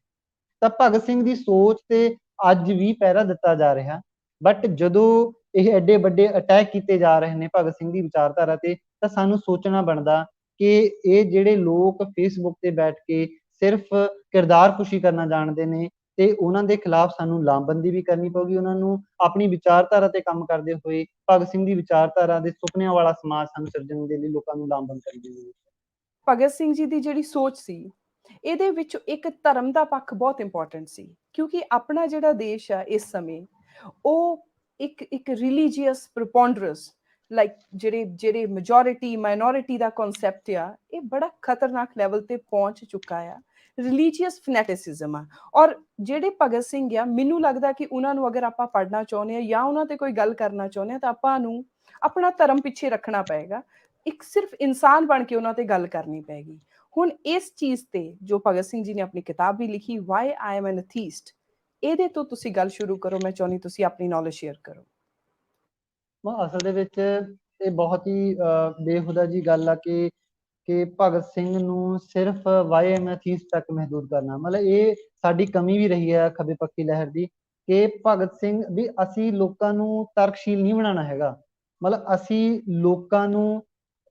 ਅਸੀਂ ਲੋਕਾਂ ਦੇ ਵਿੱਚ ਜਮਾਤੀ ਚੇਤਨਾ ਪੈਦਾ ਕਰਨੀ ਹੈ। ਮਤਲਬ ਮੈਨੂੰ ਪਰਸਨਲੀ ਇਹ ਲੱਗਦਾ ਕਿ ਅਗਰ ਕੋਈ ਧਾਰਮਿਕ ਅਕੀਦੇ ਦੇ ਨਾਲ ਜੁੜਿਆ ਹੋਇਆ ਇਨਸਾਨ ਲੋਕਾਂ ਦੇ ਪੱਖ ਦੇ ਵਿੱਚ ਖੜਦਾ, ਅਗਰ ਉਹ ਜਾਤ ਪਾਤ ਦੀ ਢਾਂਚੇ ਦੇ ਖਾਤਮੇ ਦੀ ਗੱਲ ਕਰਦਾ, ਅਗਰ ਉਹ ਪਿੱਤਰ ਸੱਤਾ ਦੇ ਖਿਲਾਫ ਖੜਦਾ, ਅਗਰ ਉਹ ਜਿਹੜੀ ਵਿਦੇਸ਼ੀ ਲੁੱਟ ਆ ਉਹਦੇ ਖਿਲਾਫ ਖੜਦਾ, ਉਹ ਧਾਰਮਿਕ ਵੀ ਹੈਗਾ। ਸਾਨੂੰ ਉਸ ਤੋਂ ਕੋਈ ਦਿੱਕਤ ਨਹੀਂ ਹੋਣੀ ਚਾਹੀਦੀ। ਮਤਲਬ ਇਹ 80ਵੀਆਂ ਦੇ ਦੌਰ ਦੇ ਵਿੱਚ ਇਹ ਇੱਕ ਕਾਮਰੇਡ ਧਿਰਾਂ ਦੀ ਕਮੀ ਵੀ ਰਹੀ ਹੈ ਕਿ ਉਹਨਾਂ ਨੇ ਭਗਤ ਸਿੰਘ ਨੂੰ ਵਾਈਐਮਐਥੀਸਟ ਨਾਸਤਿਕ ਦੇ ਤੌਰ ਤੇ ਪੇਸ਼ ਕੀਤਾ, ਜਦਕਿ ਭਗਤ ਸਿੰਘ ਇਸ ਤੋਂ ਵੱਧ ਹੈ। ਮਤਲਬ ਮਾਰਕਸਵਾਦ ਤਾਂ ਗੱਲ ਇਹ ਕਰਦਾ ਕਿ ਠੋਸ ਹਾਲਤ ਨਾਲ ਠੋਸ ਅਧਿਐਨ ਕਰਦੇ ਹੋਏ ਉਹਨੂੰ ਉਸ ਵਿਚਾਰਧਾਰਾ ਨੂੰ ਲਾਗੂ ਕਰਨਾ। ਮੈਂ ਸਾਡਾ ਕੰਮ ਕੋਈ ਨਾਸਤਿਕ ਪੈਦਾ ਕਰਨਾ ਨਹੀਂ ਹੈਗਾ। ਸਾਡਾ ਕੰਮ ਹੈਗਾ ਕਿ ਲੋਕਾਂ ਦੇ ਵਿੱਚ ਜਦੋਂ ਜਮਾਤੀ ਚੇਤਨਾ ਪੈਦਾ ਹੋ ਗਈ ਉਹ ਆਪਣੇ ਆਪ ਹੀ ਉਹਨੇ ਤੈਅ ਕਰ ਲੈਣਾ ਕਿ ਉਹਨੇ ਧਰਮ ਨੂੰ ਮੰਨਣਾ ਜਾਂ ਨਹੀਂ ਮੰਨਣਾ। ਮਤਲਬ ਅੱਜ ਦੇ ਦੌਰ ਦੇ ਵਿੱਚ ਭਗਤ ਸਿੰਘ ਦੀ ਸਾਰਥਿਕਤਾ ਇਸੇ ਦੇ ਵਿੱਚ ਹੈ ਕਿ ਭਗਤ ਸਿੰਘ ਦੀ ਵਿਚਾਰਧਾਰਾ ਜਾਂ ਮਾਰਕਸਵਾਦੀ ਵਿਚਾਰਧਾਰਾ ਕੀ ਹੈ ਜਿਹਦੇ ਵੱਲ ਨੂੰ ਭਗਤ ਸਿੰਘ ਵੱਧ ਰਿਹਾ ਸੀ। ਤਾਂ ਉਸ ਲਾਈਨ ਨੂੰ ਸਾਨੂੰ ਦੇਖਣਾ ਚਾਹੀਦਾ ਕਿ ਭਗਤ ਸਿੰਘ ਅਸਲ ਦੇ ਵਿੱਚ ਕੀ ਸੋਚਦਾ ਸੀ ਕਿ ਕਿਸ ਤਰ੍ਹਾਂ ਲੋਕਾਂ ਨੂੰ ਕਿਸ ਵਿਚਾਰ ਦੇ ਤਹਿਤ ਲੋਕਾਂ ਨੂੰ ਲਾਮਬੰਦ ਕਰਨ ਦੀ ਕੋਸ਼ਿਸ਼ ਕਰ ਰਿਹਾ ਸੀਗਾ ਕਿ ਕਿਵੇਂ ਦੇਸ਼ੀ ਵਿਦੇਸ਼ੀ ਲੁੱਟ, ਅੱਜ ਮਜ਼ਦੂਰਾਂ ਕਿਸਾਨਾਂ ਦੀ ਗੱਲ ਹੋ ਰਹੀ ਹੈ ਤਾਂ ਉਹਨਾਂ ਦੀ ਲੁੱਟ ਕੀਤੀ ਜਾ ਰਹੀ ਹੈ। ਤਾਂ ਸਾਡਾ ਭਗਤ ਸਿੰਘ ਨੂੰ ਦੇਖਣ ਦਾ ਨਜ਼ਰੀਆ ਜਿਹੜਾ ਹੋਣਾ ਚਾਹੀਦਾ ਕਿ ਉਹ ਦੇਸ਼ੀ ਵਿਦੇਸ਼ੀ ਲੁੱਟ, ਜਾਤ ਪਾਤੀ ਢਾਂਚੇ ਦੇ ਖਿਲਾਫ ਕਿਵੇਂ ਲੜਿਆ ਜਾਵੇ, ਪਿੱਤਰ ਸੱਤਾ ਦੇ ਖਿਲਾਫ ਕਿਵੇਂ ਲੜਿਆ ਜਾਵੇ, ਹੋਰ ਜਿੰਨੇ ਲੁੱਟੇ ਜਾਂਦੇ ਤਬਕੇ ਨੇ ਉਹਨਾਂ ਦੀ ਲੁੱਟ ਦਾ ਨਿਤਾਰਾ ਜਿਹੜਾ ਹੈਗਾ ਉਹ ਕਿਸ ਵਿਚਾਰਧਾਰਾ ਜਾਂ ਕਿਸ ਵਿਚਾਰ ਦੇ ਹੇਠ ਇਕੱਠੇ ਹੋ ਕੇ ਹੋ ਸਕਦਾ। ਤਾਂ ਉਹ ਸਾਨੂੰ ਲੱਗਦਾ ਕਿ ਉਹ ਮਾਰਕਸਵਾਦੀ ਵਿਚਾਰਧਾਰਾ ਜਿਹੜੀ ਕਿ ਬਹੁਤ ਠੋਸ ਰੂਪ ਦੇ ਵਿੱਚ ਠੋਸ ਅਧਿਐਨ ਕਰਦੇ ਹੋਏ ਹਾਲਤਾਂ ਦਾ ਲੋਕਾਂ ਨੂੰ ਉਹਦੇ ਨਾਲ ਜੋੜਦੀ ਹੈ ਤੇ ਲੋਕਾਂ ਨੂੰ ਲਾਮਬੰਦ ਕਰਦੇ ਹੋਏ ਉਸ ਜਿਹੜਾ ਇਹ ਲੁੱਟ ਵਾਲਾ ਸਿਸਟਮ ਆ ਉਹਨੂੰ ਬਦਲਣ ਦੀ ਜਿਹੜੀ ਸਾਡੀ ਕੋਸ਼ਿਸ਼ ਆ ਉਹਦੇ ਵੱਲ ਸਾਨੂੰ ਲੈ ਕੇ ਜਾਏ। ਕੀ ਸੰਦੀਪ ਆਪਾਂ ਭਗਤ ਸਿੰਘ ਜੀ ਦੀ ਵਿਚਾਰਧਾਰਾ ਨੂੰ ਕਹਿ ਸਕਦੇ ਹਾਂ ਕਿ ਉਹ ਪ੍ਰੋਪਰਲੀ ਇਵੋਲਵ ਹੋ ਚੁੱਕੀ ਸੀ ਕਿ ਉਹ ਪੂਰੇ ਮਾਰਕਸਵਾਦੀ ਬਣ ਚੁੱਕੇ ਸੀ, ਕਿ ਉਹ ਆਪਾਂ ਕਹਿ ਸਕਦੇ ਹਾਂ ਕਿ ਪ੍ਰੋਪਰ ਕਮਿਊਨਿਸਟ ਵਿਚਾਰਧਾਰਾ ਦੇ ਵਿੱਚ ਆ ਚੁੱਕੇ ਸੀ। ਕਿਉਂਕਿ ਜਦੋਂ ਭਗਤ ਸਿੰਘ ਜੀ ਦੀ ਆਪਾਂ ਜੇਲ੍ਹ ਡਾਇਰੀ ਪੜ੍ਹਦੇ ਹਾਂ ਤਾਂ ਉਹਦੇ ਵਿੱਚ ਕਈ ਗੱਲਾਂ ਉਹਨਾਂ ਨੇ, ਜਿਸ ਤਰ੍ਹਾਂ ਉਹ ਬਹੁਤ ਵੱਡੇ ਵਿਦਵਾਨਾਂ ਨੂੰ ਉਹਨਾਂ ਨੇ ਪੜ੍ਹਿਆ, ਤਾਂ ਉਹਨਾਂ ਦੀਆਂ ਜੋ ਚੀਜ਼ਾਂ ਉਹਨਾਂ ਨੂੰ ਵਧੀਆ ਲੱਗੀਆਂ, ਉਹਨਾਂ ਨੇ ਆਪਣੀ ਉਸ ਨੋਟਬੁੱਕ 'ਚ ਲਿਖੀਆਂ, ਉਹਨਾਂ ਤੇ ਵਿਚਾਰ ਕੀਤੇ। ਸੋ ਆਪਾਂ ਕੀ ਭਗਤ ਸਿੰਘ ਜੀ ਨੂੰ ਇੱਕ ਵਿਚਾਰਧਾਰਾ ਤੱਕ ਲਿਮਿਟ ਕਰ ਸਕਦੇ ਹਾਂ ਇਸ ਸਮੇਂ? ਮਤਲਬ ਭਗਤ ਸਿੰਘ ਨੂੰ ਅਗਰ ਤੁਸੀਂ ਉਹਦੀ ਰਾਜਨੀਤਿਕ, ਜਦੋਂ ਉਹ ਇਨਕਲਾਬੀ ਵਿਰਾਸਤ ਦੇ ਵਿੱਚ ਪੈਰ ਧਰਦੇ ਨੇ, ਉਸ ਤੋਂ ਬਾਅਦ ਲਗਾਤਾਰ ਉਹ ਇਵੋਲਵ ਹੋ ਰਹੇ ਨੇ। ਜਿੱਦਾਂ ਆਪਾਂ ਪਹਿਲਾਂ ਵੀ ਗੱਲ ਕੀਤੀ ਹੈ ਕਿ ਉਹ ਮਤਲਬ 16 ਸਾਲ ਦੀ ਉਮਰ ਦੇ ਤੋਂ ਲੈ ਕੇ ਜਿਹੜਾ ਉਹਨਾਂ ਦਾ ਛੋਟਾ ਜਿਹਾ ਸਫ਼ਰ ਹੈ, ਕਿ ਉਹਦੇ ਵਿੱਚ ਉਹਨਾਂ ਨੇ ਕਿੱਡੀਆਂ ਵੱਡੀਆਂ ਗੱਲਾਂ ਕੀਤੀਆਂ, ਤੇ ਕਿੱਡੇ ਕਿ ਸਾਮਰਾਜੀ ਜਿਹੜਾ ਲੁੱਟ ਆ ਉਹਨੂੰ ਮੇਨ ਦੁਸ਼ਮਣ ਚਿੰਨ੍ਹਿਤ ਕੀਤਾ, ਉਹਦੇ ਖਿਲਾਫ ਲੋਕਾਈ ਨੂੰ ਜੋੜਨ ਦੀ ਵੀ ਗੱਲ ਕੀਤੀ ਹੈ। ਤਾਂ ਉਸ ਤੋਂ ਬਾਅਦ ਮਾਰਕਸਵਾਦ ਵੱਲ ਉਹ ਵੱਧ ਰਹੇ ਸੀਗੇ। ਮਤਲਬ ਅਗਰ ਅਸੀਂ ਗੱਲ ਕਰੀਏ, ਜਿਹੜੀ ਉਹਨਾਂ ਦੀ ਆਪਾਂ ਗੱਲ ਵੀ ਕੀਤੀ ਹੈ ਕਿ ਉਹਨਾਂ ਦੀ ਸੀਨਤਾ ਇਸ ਗੱਲ ਦੇ ਵਿੱਚ ਹੈ ਕਿ ਭਾਸ਼ਾ ਦੇ ਸਵਾਲ ਨੂੰ ਉਹ ਚੰਗੀ ਤਰ੍ਹਾਂ ਐਡਰੈਸ ਨਹੀਂ ਕਰ ਪਾਏ, ਜਾਂ ਨੈਸ਼ਨੈਲਿਟੀ ਦੇ ਕੁਐਸਚਨ ਨੂੰ, ਜਦ ਕਿ ਨੈਸ਼ਨੈਲਿਟੀ ਦਾ ਕੁਐਸਚਨ ਉਸ ਸਮੇਂ ਐਡਾ ਵੱਡਾ ਕੁਐਸਚਨ ਹੈ ਵੀ ਨਹੀਂ ਸੀਗਾ, ਜਿਹੜਾ ਕਿ 47 ਤੋਂ ਬਾਅਦ ਆਇਆ, ਜਿਹੜਾ ਕਿ 47 ਤੋਂ ਬਾਅਦ ਬਣਿਆ, ਕਿ ਭਾਸ਼ਾ ਦੇ ਆਧਾਰ ਤੇ ਸੂਬਿਆਂ ਦੀ ਗੱਲ ਜਿਹੜੀ, ਮਤਲਬ ਉਸ ਸਮੇਂ ਸਵਾਲ ਹੈ ਸੀ, ਬਟ ਐਡਾ ਵੱਡਾ ਸਵਾਲ ਉਹ 47 ਤੋਂ ਬਾਅਦ ਬਣਿਆ। ਪਰ ਭਗਤ ਸਿੰਘ ਮਾਰਕਸਵਾਦੀ ਵਿਚਾਰ ਫਲਸਫੇ ਵੱਲ ਅਗਰ ਅਸੀਂ ਦੇਖਦੇ ਹਾਂ, ਐਂਡ ਵਾਲੇ ਪੀਰੀਅਡ, ਅਗਰ ਤੁਸੀਂ ਉਹਨਾਂ ਦਾ ਜਿਹੜਾ ਲਾਸਟ ਵਾਲਾ ਡਾਕੂਮੈਂਟ ਹੈ to the young political worker, ਉਹਦੇ ਵਿੱਚ ਉਹ ਪੂਰਾ ਇਨਕਲਾਬੀ ਪ੍ਰੋਗਰਾਮ ਦਿੰਦੇ ਨੇ, ਤੇ ਕਿਵੇਂ ਲੋਕਾਈ ਨੂੰ ਲਾਮਬੰਦ ਕਰਨਾ, ਕਿ ਕਿਵੇਂ ਸਾਨੂੰ ਜਿਹੜੀ ਸਾਡੀ ਪੂਰਨ ਲੋਕਾਈ ਆ ਉਹਨੂੰ ਪ੍ਰੋਫੈਸ਼ਨਲ ਰੈਵੋਲੂਸ਼ਨਰੀ ਦੇ ਤੌਰ ਤੇ ਤਿਆਰ ਕਰਨਾ, ਕਿ ਕਿਵੇਂ ਇੱਕ ਵੱਡੀ ਮੂਵਮੈਂਟ ਖੜੀ ਕਰਦੇ ਹੋਏ ਇੱਕ ਲੰਬੀ ਲੜਾਈ ਦੀ ਉਹ ਘਾਲਣਾ ਦੀ ਗੱਲ ਕਰਦੇ ਨੇ ਉਸ ਟਾਈਮ। ਤੇ ਉਹ ਡਾਕੂਮੈਂਟ ਜਿਹੜੇ ਭਗਤ ਸਿੰਘ ਦੀਆਂ ਲਿਖਤਾਂ, ਉਹਨੂੰ ਪੜ੍ਹਨ ਦੀ ਵੀ ਜ਼ਰੂਰਤ ਹੈ। ਬਟ ਜਿਹੜਾ ਅੱਜ ਦੇ ਟਾਈਮ ਤੇ ਇਹ ਫੇਸਬੁੱਕ ਤੇ ਜੋ ਹੋ ਰਿਹਾ, ਉਹ ਸਿਲੈਕਟਿਵਲੀ ਕੋਟ ਕਰਕੇ, ਹਿਸਟਰੀ ਦੀ ਮਿਸ ਇੰਟਰਪ੍ਰੀਟੇਸ਼ਨ ਕਰਕੇ ਉਹਨੂੰ ਰੀਲੈਜੀਟੀਮੇਟ ਕਰਨ ਦੀ ਕੋਸ਼ਿਸ਼ ਕੀਤੀ ਜਾ ਰਹੀ ਹੈ, ਜਿਵੇਂ ਖਾਸ ਕਰਕੇ ਸਾਂਡਰਸ ਦੇ ਕੇਸ ਦੇ ਵਿੱਚ ਕੀਤਾ ਗਿਆ। ਤੇ ਦੂਜਾ ਜਿਹੜਾ ਲਾਲਾ ਲਾਜਪਤ ਰਾਏ ਦੀ ਮੌਤ ਤੋਂ ਨੂੰ ਭਗਤ ਸਿੰਘ ਨਾਲ ਜੋੜ ਕੇ ਕਿ ਇਹ ਰਾਸ਼ਟਰਵਾਦੀ ਆ। ਮਤਲਬ ਭਗਤ ਸਿੰਘ ਨੂੰ ਲਾਜਪਤ ਰਾਏ ਬਾਰੇ ਕੋਈ ਵਹਿਮ ਨਹੀਂ ਸੀਗਾ। ਉਹ ਅਗਰ ਤੁਸੀਂ ਉਹਨਾਂ ਦੇ ਕਿਰਤੀ ਰਸਾਲਿਆਂ ਦੇ ਵਿੱਚ ਉਹਨਾਂ ਦੀਆਂ ਲਿਖਤਾਂ ਪੜ੍ਹਦੇ ਹੋ ਤਾਂ ਉਹ ਬਿਲਕੁਲ ਸਾਫ਼ ਲਿਖਦੇ ਨੇ ਕਿ ਉਹ ਕਿਸ ਰਾਜਨੀਤੀ ਵੱਲ ਜੁੜੇ ਹੋਏ ਸੀਗੇ। ਮਤਲਬ ਭਗਤ ਸਿੰਘ ਉਸ ਦੌਰ ਦੇ ਵਿੱਚ ਵੀ ਜਿਹੜੀ ਉਹ ਲੜਾਈ ਵੀ ਸੀਗੀ ਕਿ ਉਹ ਸਾਈਮਨ ਕਮਿਸ਼ਨ ਦਾ ਵਿਰੋਧ ਵੀ ਐਂਟੀ ਇੰਪੀਰੀਅਲ ਪਰਸਪੈਕਟਿਵ ਤੋਂ ਕਰ ਰਹੇ ਨੇ, ਜਦੋਂ ਸਾਰੀਆਂ ਧਿਰਾਂ ਲਗਭਗ ਇਸ ਗੱਲ ਦੀ ਮੰਗ ਕਰਦੀਆਂ ਨੇ ਕਿ ਸਾਨੂੰ ਸਾਈਮਨ ਕਮਿਸ਼ਨ ਦੇ ਵਿੱਚ ਨੁਮਾਇੰਦਗੀ ਮਿਲ ਜੇ, ਤਾਂ ਭਗਤ ਸਿੰਘ ਉਸ ਕਮਿਸ਼ਨ ਦਾ ਵਿਰੋਧ ਕਰਦਾ ਕਿ ਸਾਨੂੰ ਪੂਰਨ ਆਜ਼ਾਦੀ ਦੀ ਗੱਲ, ਪੂਰਨ ਆਜ਼ਾਦੀ ਚਾਹੀਦੀ ਹੈ, ਸਾਨੂੰ ਸਿਰਫ ਉਹਨਾਂ ਅੰਗਰੇਜ਼ੀ ਹਕੂਮਤ ਦੇ ਵਿੱਚ ਨੁਮਾਇੰਦਗੀ ਨਹੀਂ ਚਾਹੀਦੀ, ਸਾਨੂੰ ਪੂਰਨ ਆਜ਼ਾਦੀ, ਜਿਹਦੇ ਪ੍ਰੈਸ਼ਰ ਸਦਕਾ ਹੀ ਇੰਡੀਅਨ ਨੈਸ਼ਨਲ ਕਾਂਗਰਸ ਨੂੰ ਪੂਰਨ ਆਜ਼ਾਦੀ ਦਾ ਨਾਰਾ ਵੀ ਦੇਣਾ ਪਿਆ। ਉਹ ਰੈਵੋਲੂਸ਼ਨਰੀ ਪੋਲਿਟਿਕਸ ਦਾ ਹੀ ਦਬਾਅ ਸੀਗਾ ਕਿ ਕਿਵੇਂ ਕਿ ਜਿਹੜੀ ਉਹ ਪੂਰਨ ਆਜ਼ਾਦੀ ਦਾ ਨਾਰਾ ਆਇਆ, ਉਹ ਭਗਤ ਸਿੰਘ ਦੀ ਪੋਲਿਟਿਕਸ ਜਾਂ ਭਗਤ ਸਿੰਘ ਦੀ ਜਥੇਬੰਦੀ HRSA ਦੀ ਪੋਲਿਟਿਕਸ ਤੋਂ ਪ੍ਰਭਾਵਿਤ ਹੋ ਗਿਆ, ਕਿਉਂਕਿ ਲੋਕ ਉਧਰ ਨੂੰ ਆਕਰਸ਼ਿਤ ਹੋ ਰਹੇ ਸੀਗੇ। ਤਾਂ ਅੱਜ ਦੇ ਦੌਰ ਦੇ ਵਿੱਚ ਜਿਹੜੀ ਇਹ ਕਿਰਦਾਰ ਕੁਸ਼ੀ ਕੀਤੀ ਜਾ ਰਹੀ ਹੈ, ਬਹੁਤ ਸ਼ਰਮਨਾਕ ਆ। ਜਿਹੜੇ ਫੈਕਟ ਨੇ ਉਹਨਾਂ ਨੂੰ ਆਪਣੇ ਤਰੀਕੇ ਨਾਲ, ਜਿਹੜਾ ਤਾਂ ਧਰਮ ਦੇ ਐਂਗਲ ਤੋਂ ਲੋਟ ਆ ਰਿਹਾ ਉਹ ਫੈਕਟ ਦਿੱਤਾ ਜਾ ਰਿਹਾ, ਜਿਹੜਾ ਕਾਸਟ ਦੇ ਐਂਗਲ ਤੋਂ ਦਿੱਤਾ ਜਾ ਰਿਹਾ, ਜਿਹੜਾ ਸੂਟ ਕਰ ਰਿਹਾ ਉਸੇ ਐਂਗਲ ਤੋਂ ਮੌਕਾ ਪ੍ਰਸਤ ਤੇ ਸਮਝੌਤਾਵਾਦੀ ਰਾਜਨੀਤੀ ਦੇ ਤਹਿਤ ਭਗਤ ਸਿੰਘ ਦੀ ਕਿਰਦਾਰਕੁਸ਼ੀ ਕੀਤੀ ਜਾ ਰਹੀ ਹੈ।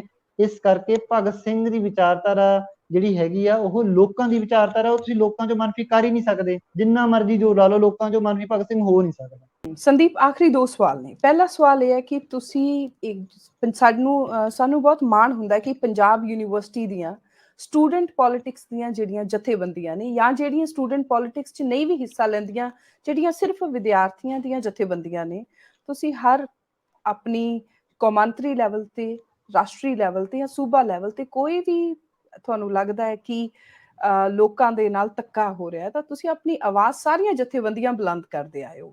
ਇਸ ਚੀਜ਼ ਦੇ ਉੱਤੇ ਸਾਡੇ ਸਟੂਡੈਂਟਸ ਦਾ, ਸਾਡੀ ਯੂਨੀਵਰਸਿਟੀ 'ਚ ਪੜ੍ਹਦੇ ਹੋਏ ਬੱਚਿਆਂ ਦਾ ਕੀ ਟੇਕ ਤੁਸੀਂ ਪਰਸਨਲੀ ਫੀਲ ਕੀਤਾ ਜਦੋਂ ਭਗਤ ਸਿੰਘ ਜੀ ਦੀ ਸ਼ਹਾਦਤ ਦੇ ਉੱਤੇ ਸਵਾਲ ਖੜੇ ਕਰਕੇ, ਕਟਹਿਰੇ 'ਚ ਖੜੇ ਕਰਕੇ ਉਹਨਾਂ ਨੂੰ ਅੱਤਵਾਦੀ ਕਹਿ ਦਿੱਤਾ ਗਿਆ? ਮੈਂ ਦੇਖੋ, ਜਿਹੜੇ ਭਗਤ ਸਿੰਘ ਦੇ ਨਾਲ ਜੁੜੇ ਹੋਏ ਲੋਕ ਨੇ ਉਹ ਭਗਤ ਸਿੰਘ ਦੀ ਵਿਚਾਰਧਾਰਾ ਨੂੰ ਸਮਝਦੇ ਨੇ ਕਿ ਭਗਤ ਸਿੰਘ ਦੀ ਵਿਚਾਰਧਾਰਾ ਕੀ ਹੈ। ਮਤਲਬ ਅੱਜ ਦੇ ਟਾਈਮ ਤੇ ਅਗਰ ਕੋਈ ਵਿਚਾਰਧਾਰਾ ਪੰਜਾਬ ਛੱਡੋ, ਪੂਰੇ ਭਾਰਤ ਦੇ ਵਿੱਚ ਜਾਤ ਪਾਤ ਦੇ ਖਾਤਮੇ ਦੀ ਗੱਲ ਕਰਦੇ ਹੋਏ ਉਸ ਤਰੀਕੇ ਦੀ ਲਾਮਬੰਦੀ ਦੀ ਗੱਲ ਕਰਦੀ ਹੈ। ਮਤਲਬ ਲੈਂਡ ਟੂ ਦੀ ਟਿਲਰ ਦੀ ਗੱਲ ਕਰਦੀ ਹੈ ਕਿ ਜ਼ਮੀਨ ਜਿਹੜਾ ਸਮੰਤਵਾਦ ਹਜੇ ਵੀ ਮੌਜੂਦ ਹੈ, ਉਹ ਜ਼ਮੀਨਾਂ ਵੰਡਣ ਦੀ ਗੱਲ ਹੈ, ਜਿਹਦੇ ਨਾਲ ਜਾਤ ਪਾਤ ਦਾ ਸਵਾਲ ਵੀ ਹੱਲ ਹੋਣ ਦੀ ਵੱਲ ਉਧਰ ਨੂੰ ਹੀ ਵਧਣਾ। ਜ਼ਮੀਨਾਂ ਦੀ ਗੱਲ, ਜ਼ਮੀਨ ਦੇ ਬਟਵਾਰੇ ਦੀ ਗੱਲ, ਭਾਰਤ ਦੇ ਵਿੱਚ ਦੇਸ਼ੀ ਵਿਦੇਸ਼ੀ ਲੁੱਟ ਨੂੰ ਖਤਮ ਕਰਨ ਦੀ ਗੱਲ, ਹਨਾ, ਸਟੇਟਾਂ ਦੇ ਵੱਧ ਰਾਈਟ ਦੀ ਗੱਲ, ਉਹ ਭਗਤ ਸਿੰਘ ਦੀ ਵਿਚਾਰਧਾਰਾ ਦੇ ਉੱਪਰ ਚੱਲਦੇ ਹੋਏ ਲੋਕ ਆਲਰੇਡੀ ਲੜ ਰਹੇ ਨੇ। ਅਗਰ ਕੋਈ ਹੋਰ ਵੀ ਇਹਦੇ ਉੱਪਰ ਲੜ ਰਿਹਾ ਤਾਂ ਉਹਨੂੰ ਵੈਲਕਮ ਕਰਨਾ ਚਾਹੀਦਾ। ਮਤਲਬ ਇਹਦੇ ਵਿੱਚ ਸਭ ਤੋਂ ਵੱਡੀ ਗੱਲ ਕੀ ਹੈ ਕਿ ਜਿਹੜਾ ਸੈਕਸ਼ਨ ਇਹ ਆਪਸ ਦੇ ਵਿੱਚ ਕਨਫਲਿਕਟ ਪੈਦਾ ਕਰਨ ਦੀ ਕੋਸ਼ਿਸ਼ ਕਰ ਰਿਹਾ, ਉਹ ਦੋਨੇ ਧਿਰਾਂ ਵੱਲੋਂ ਹੋ ਰਿਹਾ ਲਗਭਗ। ਮਤਲਬ 80ਵੇਂ ਦੇ ਦੌਰ ਤੋਂ ਲੈ ਕੇ ਹੁਣ ਤੱਕ ਖੱਬੇ ਪੱਖੀ ਧਿਰਾਂ ਦੀ ਵੀ ਇਹ ਨਾਕਾਮੀ ਰਹੀ ਹੈ ਕਿ ਉਹਨਾਂ ਨੇ ਮਤਲਬ ਸਿੱਖ ਜਥੇਬੰਦੀਆਂ ਜਿਹੜੀਆਂ ਸੰਘਰਸ਼ ਦੇ ਵਿੱਚ ਸੰਘਰਸ਼ੀਲ ਸੀਗੀਆਂ, ਉਹਨਾਂ ਨੂੰ ਮੁੱਖ ਦੁਸ਼ਮਣ ਦੇ ਤੌਰ ਤੇ ਚਿੰਨ੍ਹਿਤ ਕਰਨਾ, ਹਨਾ।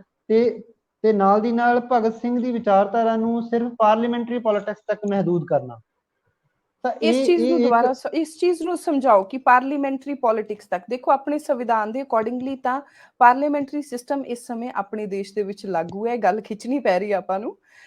ਇਹ ਪਾਰਲੀਮੈਂਟਰੀ ਸਿਸਟਮ ਦੀ ਰਿਸਪੈਕਟ ਕਿਉਂ ਨਹੀਂ ਸੀ ਭਗਤ ਸਿੰਘ ਕਰਦੇ? ਇਸ ਚੀਜ਼ ਤੇ ਥੋੜਾ ਜਿਹਾ ਚਾਨਣਾ ਪਾਓ ਬਹੁਤ ਕੁਇਕਲੀ।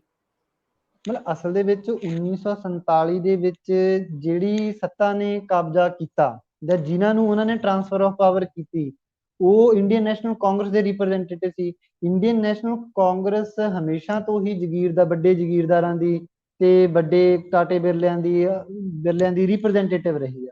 ਤੇ ਉਹਨਾਂ ਨੇ 47 ਤੋਂ ਬਾਅਦ ਜਿਹੜੀਆਂ ਵੀ ਪਾਲਿਸੀ ਸੀਗੀਆਂ ਉਹ ਉਵੇਂ ਹੀ ਲਾਗੂ ਕੀਤੀਆਂ। ਉਹਨਾਂ ਨੇ ਇੱਕ ਸੈਂਟਰਲਾਈਜ਼ਡ ਸਟਰਕਚਰ ਲਾਗੂ ਕੀਤਾ, ਜਿਹਦੇ ਵਿੱਚ ਸਟੇਟਾਂ ਦੇ ਜਿਹੜੇ ਸਾਰੇ ਰਾਈਟ ਜਿਹੜੇ ਕੁਚਲ ਕੇ ਰੱਖਤੇ, ਖਾਸ ਕਰਕੇ ਪੰਜਾਬ ਤਾਂ ਜਮਾ ਹੀ ਖਤਮ ਕਰਤਾ। 1966 ਦਾ ਜਿਹੜਾ ਐਕਟ ਆ, ਉਹ ਪੰਜਾਬ ਦੇ ਰਾਹੀਂ ਪੰਜਾਬ ਦੇ ਜਿਹੜੇ ਥੋੜੇ ਬਹੁਤੇ ਅਧਿਕਾਰ ਸੀਗੇ ਉਹ ਵੀ ਮਤਲਬ ਖਤਮ ਕਰ ਦਿੱਤੇ। ਪੰਜਾਬੀ ਬੋਲਦੇ ਇਲਾਕੇ, ਚੰਡੀਗੜ੍ਹ, ਸਾਰਾ ਕੁਝ ਕੀਤਾ। ਉਹ ਲਗਭਗ ਇਹਨਾਂ ਨੇ ਸਾਰੀਆਂ ਸਟੇਟਾਂ ਨਾਲ ਹੀ ਕੀਤਾ।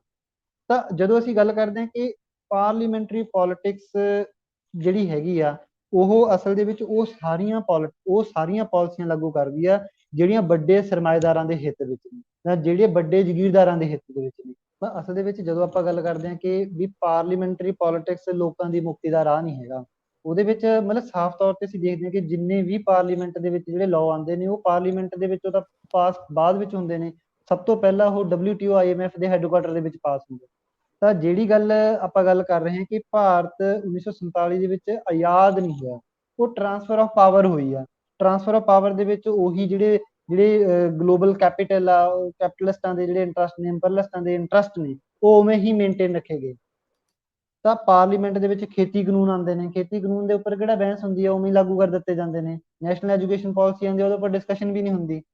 ਤਾਂ ਜਿੰਨੇ ਵੀ ਲੇਬਰ ਕੋਡ ਬਿੱਲ ਆਏ, ਮਜ਼ਦੂਰਾਂ ਦੇ ਕਹਿਣ ਨੂੰ ਮਜ਼ਦੂਰਾਂ ਦੇ ਹੱਕ ਦੇ ਵਿੱਚ ਆਏ, ਬਟ ਉਹ ਮਜ਼ਦੂਰਾਂ ਦੇ ਸਾਰੇ ਹੱਕ ਖੋ ਕੇ ਲੈ ਗਏ, ਤਾਂ ਉਹਦੇ ਉੱਪਰ ਚਰਚਾ ਵੀ ਨਹੀਂ ਕੀਤੀ ਜਾਂਦੀ। ਤਾਂ ਪਾਰਲੀਮੈਂਟ ਦੇ ਵਿੱਚ ਜਿੰਨੇ ਲਾਅ ਆ ਰਹੇ ਨੇ, ਉਹ ਮਜ਼ਦੂਰ ਵਿਰੋਧੀ, ਕਿਸਾਨ ਵਿਰੋਧੀ, ਲੋਕ ਵਿਰੋਧੀ ਤੇ ਪੂੰਜੀਪਤੀਆਂ ਦੇ ਹੱਕ ਦੇ ਵਿੱਚ ਤੇ ਵੱਡੇ ਜਗੀਰਦਾਰਾਂ ਦੇ ਹੱਕ ਦੇ ਵਿੱਚ ਆਉਂਦੇ। ਸੰਦੀਪ, ਆਪਣੇ ਪੰਜਾਬ ਦੇ ਲੋਕਾਂ ਨੂੰ ਧੜੇਬਾਜ਼ੀਆਂ ਦੇ ਵਿੱਚ ਵੰਡਣ ਦੀ ਕੋਸ਼ਿਸ਼ ਹੈ, ਪੋਲਰਾਈਜ਼ ਕਰਨ ਦੀ ਕੋਸ਼ਿਸ਼ ਹੈ। How do you think so? Definitely ਇਹ ਤਾਂ ਹੈ ਹੀ ਹੈ। ਮਤਲਬ ਲਗਾਤਾਰ ਪੰਜਾਬ ਦੇ ਵਿੱਚ ਇੱਕ ਧਰੂਵੀਕਰਨ ਦੀ ਕੋਸ਼ਿਸ਼ ਕੀਤੀ ਜਾ ਰਹੀ ਹੈ। ਮਤਲਬ ਸਾਰੀਆਂ ਧਿਰਾਂ ਦੇ ਲਈ ਜ਼ਿੰਮੇਦਾਰ ਨੇ। ਮਤਲਬ ਇੱਕ ਸੰਜੀਦਗੀ ਕੋਸ਼ਿਸ਼ ਕੀਤੀ ਜਾਣੀ ਚਾਹੀਦੀ ਹੈ, ਖੱਬੇ ਪੱਖੀਆਂ ਦੁਆਰਾ ਵੀ ਤੇ ਸਿੱਖ ਧਿਰਾਂ ਦੇ ਵੱਲੋਂ ਵੀ ਇੱਕ ਪੈਰਵੀ ਕਰਨੀ ਚਾਹੀਦੀ ਹੈ ਕਿ ਜੋ ਮਤਲਬ ਦੇਖੋ, ਖਾਲਿਸਤਾਨ ਦੇ ਪੱਖ ਦੇ ਵਿੱਚ ਅਸੀਂ ਨਹੀਂ ਹੈਗੇ, ਖੱਬੇ ਪੱਖੀਆਂ ਦੇ ਪੱਖ 'ਚ ਉਹ ਨਹੀਂ ਹੈਗੇ, ਬਟ ਸਾਡੇ ਵਿੱਚ ਕਾਮਨ ਕੀ ਹੈ ਕਿ ਅਸੀਂ ਕੀ ਗੱਲ ਕਰਦੇ ਹਾਂ ਕਿ ਪੰਜਾਬ ਦੇ ਪਾਣੀ ਦਾ ਮੁੱਦਾ, ਪੰਜਾਬ ਦੇ ਰਾਈਟ ਦਾ ਮੁੱਦਾ, ਪੰਜਾਬੀ ਬੋਲਦੇ ਇਲਾਕਿਆਂ ਦਾ ਮੁੱਦਾ, ਲੁੱਟ ਰਹਿਤ ਸਮਾਜ ਦਾ ਮੁੱਦਾ, ਪੰਜਾਬ ਯੂਨੀਵਰਸਿਟੀ ਦਾ ਮੁੱਦਾ, ਹਨਾ, ਤਾਂ ਵੱਧ ਸਟੇਟਾਂ ਦੇ ਰਾਈਟ ਦੀ ਗੱਲ। ਤਾਂ ਇਹਦੇ ਉੱਪਰ ਜੇ ਕੋਈ ਕਾਮਨ ਗਰਾਊਂਡ ਬਣਦਾ ਕਿ ਲਗਾਤਾਰ ਜੋ ਕੇਂਦਰੀਕਰਨ ਹੋ ਰਿਹਾ, ਉਹਦੇ ਉੱਪਰ ਇੱਕ ਕਾਮਨ ਫੈਡਰਲ ਫਰੰਟ ਬਣ ਸਕਦਾ ਹੈ। ਜਿਹੜੇ ਵੀ ਸੈਂਟਰ ਦੇ ਖਿਲਾਫ ਬੋਲਦੇ ਨੇ, ਨੀਤੀਆਂ ਦੇ ਖਿਲਾਫ ਬੋਲਦੇ ਨੇ, ਉਹਦੇ ਖਿਲਾਫ ਸਾਰੀਆਂ ਜੋ ਧਿਰਾਂ ਹੈਗੀਆਂ ਨੇ ਉਹ ਆਪਣੀ ਆਪਣੀ ਵਿਚਾਰਧਾਰਾ ਨੂੰ ਮੰਨਣ। ਪਰ ਪੰਜਾਬ ਦੇ ਬੁਨਿਆਦੀ ਮੁੱਦਿਆਂ ਕਾਮਨ ਮਿਨੀਮਮ ਗਰਾਊਂਡ ਦੇ ਉੱਪਰ ਕੰਮ ਕੀਤਾ ਜਾਏ, ਬੁਨਿਆਦੀ ਮੁੱਦਿਆਂ ਦੇ ਉੱਪਰ ਇਕੱਠੇ ਕੀਤਾ ਹੋ ਜਾ ਸਕਦਾ। ਮਤਲਬ ਇਹਦੇ ਲਈ ਅਸੀਂ ਸੰਜੀਦਗੀ ਕੋਸ਼ਿਸ਼ ਕੀਤੀ ਵੀ ਆ, ਜਿਵੇਂ ਪੰਜਾਬ ਯੂਨੀਵਰਸਿਟੀ ਨੂੰ ਬਚਾਉਣ ਦੇ ਲਈ ਲਗਭਗ ਜਿਹੜੀਆਂ ਇੱਕ ਅਸੀਂ ਪੰਜਾਬ ਯੂਨੀਵਰਸਿਟੀ ਬਚਾਓ ਹਿਮਾਇਤੀ ਕਮੇਟੀ ਵੀ ਬਣਾਈ ਸੀ। ਉਹਦੇ ਵਿੱਚ ਸਿੱਖ ਜਥੇਬੰਦੀਆਂ, ਉਹਦੇ ਵਿੱਚ ਖੱਬੇ ਪੱਖੀ ਜਥੇਬੰਦੀਆਂ, ਉਹਦੇ ਵਿੱਚ ਟੀਚਰ, ਉਹਦੇ ਵਿੱਚ ਕਿਸਾਨ ਜਥੇਬੰਦੀਆਂ, ਮਜ਼ਦੂਰ ਜਥੇਬੰਦੀਆਂ। ਅਗਰ ਤੁਸੀਂ ਕਿਸੇ ਖਾਲਿਸਤਾਨੀ ਚਿੰਤਕਾਂ ਤੋਂ ਵੀ ਗੱਲ ਕਰੋ ਜਿਹੜੇ ਸੀਰੀਅਸਲੀ ਕੰਮ ਕਰਦੇ ਨੇ ਖਾਲਿਸਤਾਨ ਦੇ ਲਈ, ਅਗਰ ਤੁਸੀਂ ਉਹਨਾਂ ਨਾਲ ਵੀ ਗੱਲ ਕਰੋ, ਉਹ ਆਪਣੇ ਸ਼ਬਦਾਂ ਦੇ ਵਿੱਚ ਹੀ ਕਹਿੰਦੇ ਕਿ ਅਸੀਂ ਜਿਹੜੇ ਫੇਸਬੁੱਕ ਦੇ ਖਾਲਿਸਤਾਨੀ ਨੇ, ਅਸੀਂ ਉਹਨਾਂ ਤੋਂ ਬਹੁਤ ਦੁਖੀ ਹਾਂ। ਮਤਲਬ ਅੱਜ ਦੇ ਟਾਈਮ ਦਾ ਕ੍ਰਾਈਸਿਸ ਹੈ ਕਿ ਖੱਬੇ ਪੱਖੀਆਂ ਦਾ ਇੱਕ ਟੋਲਾ ਜਿਹੜਾ ਹੈਗਾ ਕਿ ਉਹ ਐ ਬੋਲਦਾ ਅੜ ਕੇ ਬੋਲਦਾ ਕਿ ਬਸ ਖਤਮ ਕਰਦਾ ਵੀ ਸਾਡੇ ਮੇਨ ਦੁਸ਼ਮਣ ਬਸ ਖਾਲਿਸਤਾਨੀ ਨੇ ਜਾਂ ਸਿੱਖ ਨੇ, ਤੇ ਖਾਲਿਸਤਾਨੀਆਂ ਦਾ ਫੇਸਬੁੱਕ ਇੱਕ ਸੈਕਸ਼ਨ ਇਹ ਬੋਲਦਾ ਵੀ ਦੇਖੋ ਸਾਡੇ ਮੇਨ ਦੁਸ਼ਮਣ ਦਿੱਲੀ ਨਹੀਂ ਹੈਗੀ, ਸਾਮਰਾਜੀ ਨੀਤੀਆਂ ਨਹੀਂ ਹੈਗੀਆਂ, ਬਸ ਮੇਨ ਦੁਸ਼ਮਣ ਹੀ ਇਹ ਨੇ। ਤਾਂ ਉਹ ਜਿਹੜਾ ਫੇਸਬੁੱਕ ਤੇ ਡਿਬੇਟ ਹੋ ਰਹੀ ਆ ਉਹਨੇ ਸਾਨੂੰ ਕਿਸੇ ਪਾਸੇ ਨਹੀਂ ਲੈ ਕੇ ਜਾਣਾ। ਸਾਨੂੰ ਲੜਾਈ ਗਰਾਊਂਡ ਤੇ ਹੀ ਲੜਨੀ ਪੈਣੀ ਹੈ, ਤੇ ਜਦੋਂ ਤੁਸੀਂ ਗਰਾਊਂਡ ਤੇ ਇਕੱਠੇ ਹੋ ਕੇ ਲੜੋਗੇ ਤਾਂ ਹੀ ਪੰਜਾਬ ਦਾ ਭਲਾ ਹੋ ਸਕਦਾ, ਤਾਂ ਹੀ ਸਰਬੱਤ ਦਾ ਭਲਾ ਹੋ ਸਕਦਾ, ਅਦਰਵਾਈਜ਼ ਕੋਈ ਸਰਬੱਤ ਦਾ ਭਲਾ ਨਹੀਂ। ਆਪਸ ਦੇ ਵਿੱਚ ਲੜੀ ਜਾਵਾਂਗੇ। ਦਿੱਲੀ ਖੁਸ਼ ਹੋ ਰਹੀ ਆ, ਬੀਜੇਪੀ, ਅਕਾਲੀ, ਕਾਂਗਰਸ, ਆਮ ਆਦਮੀ ਪਾਰਟੀ, ਇਹ ਸਾਰੀਆਂ ਜਿਹੜੀਆਂ ਹਾਕਮ ਧਿਰ ਦੀਆਂ ਜਥੇਬੰਦੀਆਂ ਨੇ ਉਹ ਇਸ ਚੀਜ਼ ਦੇ ਵਿੱਚ ਖੁਸ਼ ਨੇ। ਉਹ ਲਗਾਤਾਰ ਕਮੈਂਟ ਕਰ ਰਹੇ ਆ, ਮਤਲਬ ਆਮ ਆਦਮੀ ਪਾਰਟੀ ਜਿਨ੍ਹਾਂ ਨੇ ਅੱਜ ਤੱਕ ਕਦੇ ਕਿਸੇ ਚੀਜ਼ ਤੇ ਕਮੈਂਟ ਨਹੀਂ ਕੀਤਾ ਉਹ ਲਗਾਤਾਰ ਕਮੈਂਟ ਕਰ ਰਹੇ ਨੇ ਭਗਤ ਸਿੰਘ ਦੇ ਹੱਕ ਦੇ ਵਿੱਚ। ਹੁਣ ਉਹ ਦੱਸਣਗੇ ਸਾਨੂੰ ਕਿ ਭਗਤ ਸਿੰਘ ਦੀ ਵਿਚਾਰਧਾਰਾ ਕੀ ਆ। ਜਿਨ੍ਹਾਂ ਨੇ ਲੁੱਟ ਖਾਦਾ ਉਹ ਸਾਨੂੰ ਹੁਣ ਦੱਸ ਰਹੇ ਨੇ ਕਿ ਭਗਤ ਸਿੰਘ ਦੀ ਵਿਚਾਰਧਾਰਾ ਕੀ ਆ। ਹੁਣ ਪਿੱਛੇ ਜੇ ਅਸੀਂ ਮੈਨੂੰ ਕਿਸੇ ਦੋਸਤ ਨੇ ਅੱਜ ਦੱਸਿਆ ਕਿ ABVP ਭਗਤ ਸਿੰਘ ਦੇ ਉੱਪਰ ਪਰਚਾ ਬਣ ਰਹੀ ਆ। ਮਤਲਬ ਇਹ ਉਹ ਜਥੇਬੰਦੀਆਂ ਜਿਹੜੀਆਂ ਭਗਤ ਸਿੰਘ ਦੀਆਂ ਰਾਜਨੀਤੀ ਦੇ ਨਾਲ ਜਿਨ੍ਹਾਂ ਦਾ ਦੂਰ ਦੂਰ ਤੱਕ ਕੋਈ ਲੈਣਾ ਦੇਣਾ ਨਹੀਂ ਹੈਗਾ, ਜਿਹੜੀਆਂ ਬਿਲਕੁਲ ਉਹਦੇ ਐਂਟੀ ਹੋ ਕੇ ਕੰਮ ਕਰਦੀਆਂ ਕਿ ਅੱਜ ਭਾਰਤ ਨੂੰ ਹਿੰਦੂ ਰਾਸ਼ਟਰ ਬਣਾਉਣ ਦੀ ਗੱਲ ਕਰਦੀਆਂ ਨੇ, ਅੱਜ ਭਾਰਤ ਨੂੰ ਕਾਰਪੋਰੇਟਾਂ ਦੇ ਹੱਥਾਂ ਦੇ ਵਿੱਚ ਵੇਚਿਆ ਜਾ ਰਿਹਾ, ਲਗਾਤਾਰ ਕੇਂਦਰੀਕਰਨ ਕੀਤਾ ਜਾ ਰਿਹਾ, ਉਹ ਜਥੇਬੰਦੀਆਂ ਉਹ ਪੋਲੀਟੀਕਲ ਪਾਰਟੀਆਂ ਸਾਨੂੰ ਦੱਸ ਰਹੀਆਂ ਨੇ ਕਿ ਭਗਤ ਸਿੰਘ ਸਾਡਾ ਵੀ। ਭਗਤ ਸਿੰਘ ਜਦੋਂ ਇੰਪਲੀਮੈਂਟ ਹੁੰਦਾ ਨਾ ਤਾਂ ਭਗਤ ਸਿੰਘ ਦੇ ਇੰਪਲੀਮੈਂਟ ਹੋਣ ਦੇ ਨਾਲ ਉਹ ਜਥੇਬੰਦੀਆਂ ਬੈਨ ਹੋ ਜਾਂਦੀਆਂ। ਤਾਂ ਭਗਤ ਸਿੰਘ ਦੀ ਵਿਚਾਰਧਾਰਾ ਕੁਛ ਇਵੇਂ ਦੀ ਹੈ, ਜਦੋਂ ਉਹਨੂੰ ਕੋਈ ਸੱਚਮੁੱਚ ਗਰਾਊਂਡ ਤੇ ਲਾਗੂ ਕਰਨ ਦੀ ਕੋਸ਼ਿਸ਼ ਕਰਦਾ ਪਾਰਲੀਮੈਂਟਰੀ ਪੋਲਿਟਿਕਸ ਤੋਂ ਬਾਅਦ, ਉਦੋਂ ਉਹਨਾਂ ਨੂੰ ਬੈਨ ਕਰ ਦਿੱਤਾ ਜਾਂਦਾ ਜਾਂ ਉਹਨਾਂ ਦੇ ਉੱਪਰ UAPA ਲਗਾ ਦਿੱਤਾ ਜਾਂਦਾ ਤੇ ਉਹਨਾਂ ਉੱਪਰ ਨੈਸ਼ਨਲ ਸਿਕਿਉਰਿਟੀ ਐਕਟ ਲਗਾ ਦਿੱਤਾ ਜਾਂਦਾ। ਤਾਂ ਭਗਤ ਸਿੰਘ ਦੀ ਵਿਚਾਰਧਾਰਾ ਜਦੋਂ UAPA ਲੱਗਣ ਲੱਗ ਗਿਆ ਤਾਂ ਸਮਝੋ ਕਿ ਭਗਤ ਸਿੰਘ ਦੀ ਵਿਚਾਰਧਾਰਾ ਤੇ ਇਹ ਕੰਮ ਕਰ ਰਿਹਾ। ਹਾਲਾਂਕਿ ਉਹ ਛੱਡਦੇ ਕਿਸੇ ਨੂੰ ਵੀ ਨਹੀਂ ਹੈਗੇ। ਮਤਲਬ ਇਹ ਜੇ UAPA ਲੱਗ ਗਿਆ ਤਾਂ ਮਤਲਬ ਇਹ ਨਹੀਂ ਕਿ ਉਹ ਭਗਤ ਸਿੰਘ ਦਾ ਵਾਰਸ ਹੀ ਹੈ। ਉਹ ਜਿਹੜਾ ਥੋੜਾ ਬਹੁਤਾ ਲਿਬਰਲ ਵੀ ਅੱਜ ਦੀ ਡੇਟ ਦੇ ਵਿੱਚ ਉਹਦੇ ਉੱਪਰ ਵੀ UAPA ਲੱਗ ਰਿਹਾ। ਤਾਂ ਅਸਲ ਦੇ ਵਿੱਚ ਅਲਟੀਮੇਟਲੀ ਰਾਹ ਜਿਹੜਾ ਹੈਗਾ ਉਹ ਭਗਤ ਸਿੰਘ ਦੀ ਵਿਚਾਰਧਾਰਾ ਦਾ ਅੱਜ ਦੀਆਂ ਹਾਲਤਾਂ ਦੇ ਵਿੱਚ ਠੋਸ ਉਹਦਾ ਐਨਾਲਿਸਿਸ ਕਰਦੇ ਹੋਏ ਅੱਜ ਦੀਆਂ ਕੀ ਹਾਲਤਾਂ ਨੇ, ਕੀ ਕਮੀਆਂ ਪੇਸ਼ੀਆਂ ਨੇ, ਉਹਦਾ ਸੰਜੀਦਗੀ ਨਾਲ ਇਮਾਨਦਾਰੀ ਨਾਲ ਵਿਸ਼ਲੇਸ਼ਣ ਕਰਕੇ ਉਹਦੇ ਉੱਪਰ ਗਰਾਊਂਡ ਤੇ ਕੰਮ ਕੀਤਾ ਜਾਵੇ, ਨਾ ਕਿ ਉਹਦੀ ਕਿਰਦਾਰ ਕੁਸ਼ੀ ਕੀਤੀ ਜਾਵੇ। ਸੰਦੀਪ, ਮੈਨੂੰ ਲੱਗਦਾ ਅੱਜ ਦੇ ਸਮੇਂ ਅੱਜ ਦੇ ਲਈ ਆਪਣੇ ਲਈ ਅੱਧੇ ਘੰਟੇ ਤੋਂ ਵੱਧ ਦਾ ਸਮਾਂ ਕਿਤੇ ਹੋ ਚੁੱਕਾ ਬਹੁਤ ਹੈ, ਕਿਉਂਕਿ ਦਰਸ਼ਕਾਂ ਕੋਲ ਵੀ ਇੰਨਾ ਟਾਈਮ ਨਹੀਂ ਹੁੰਦਾ।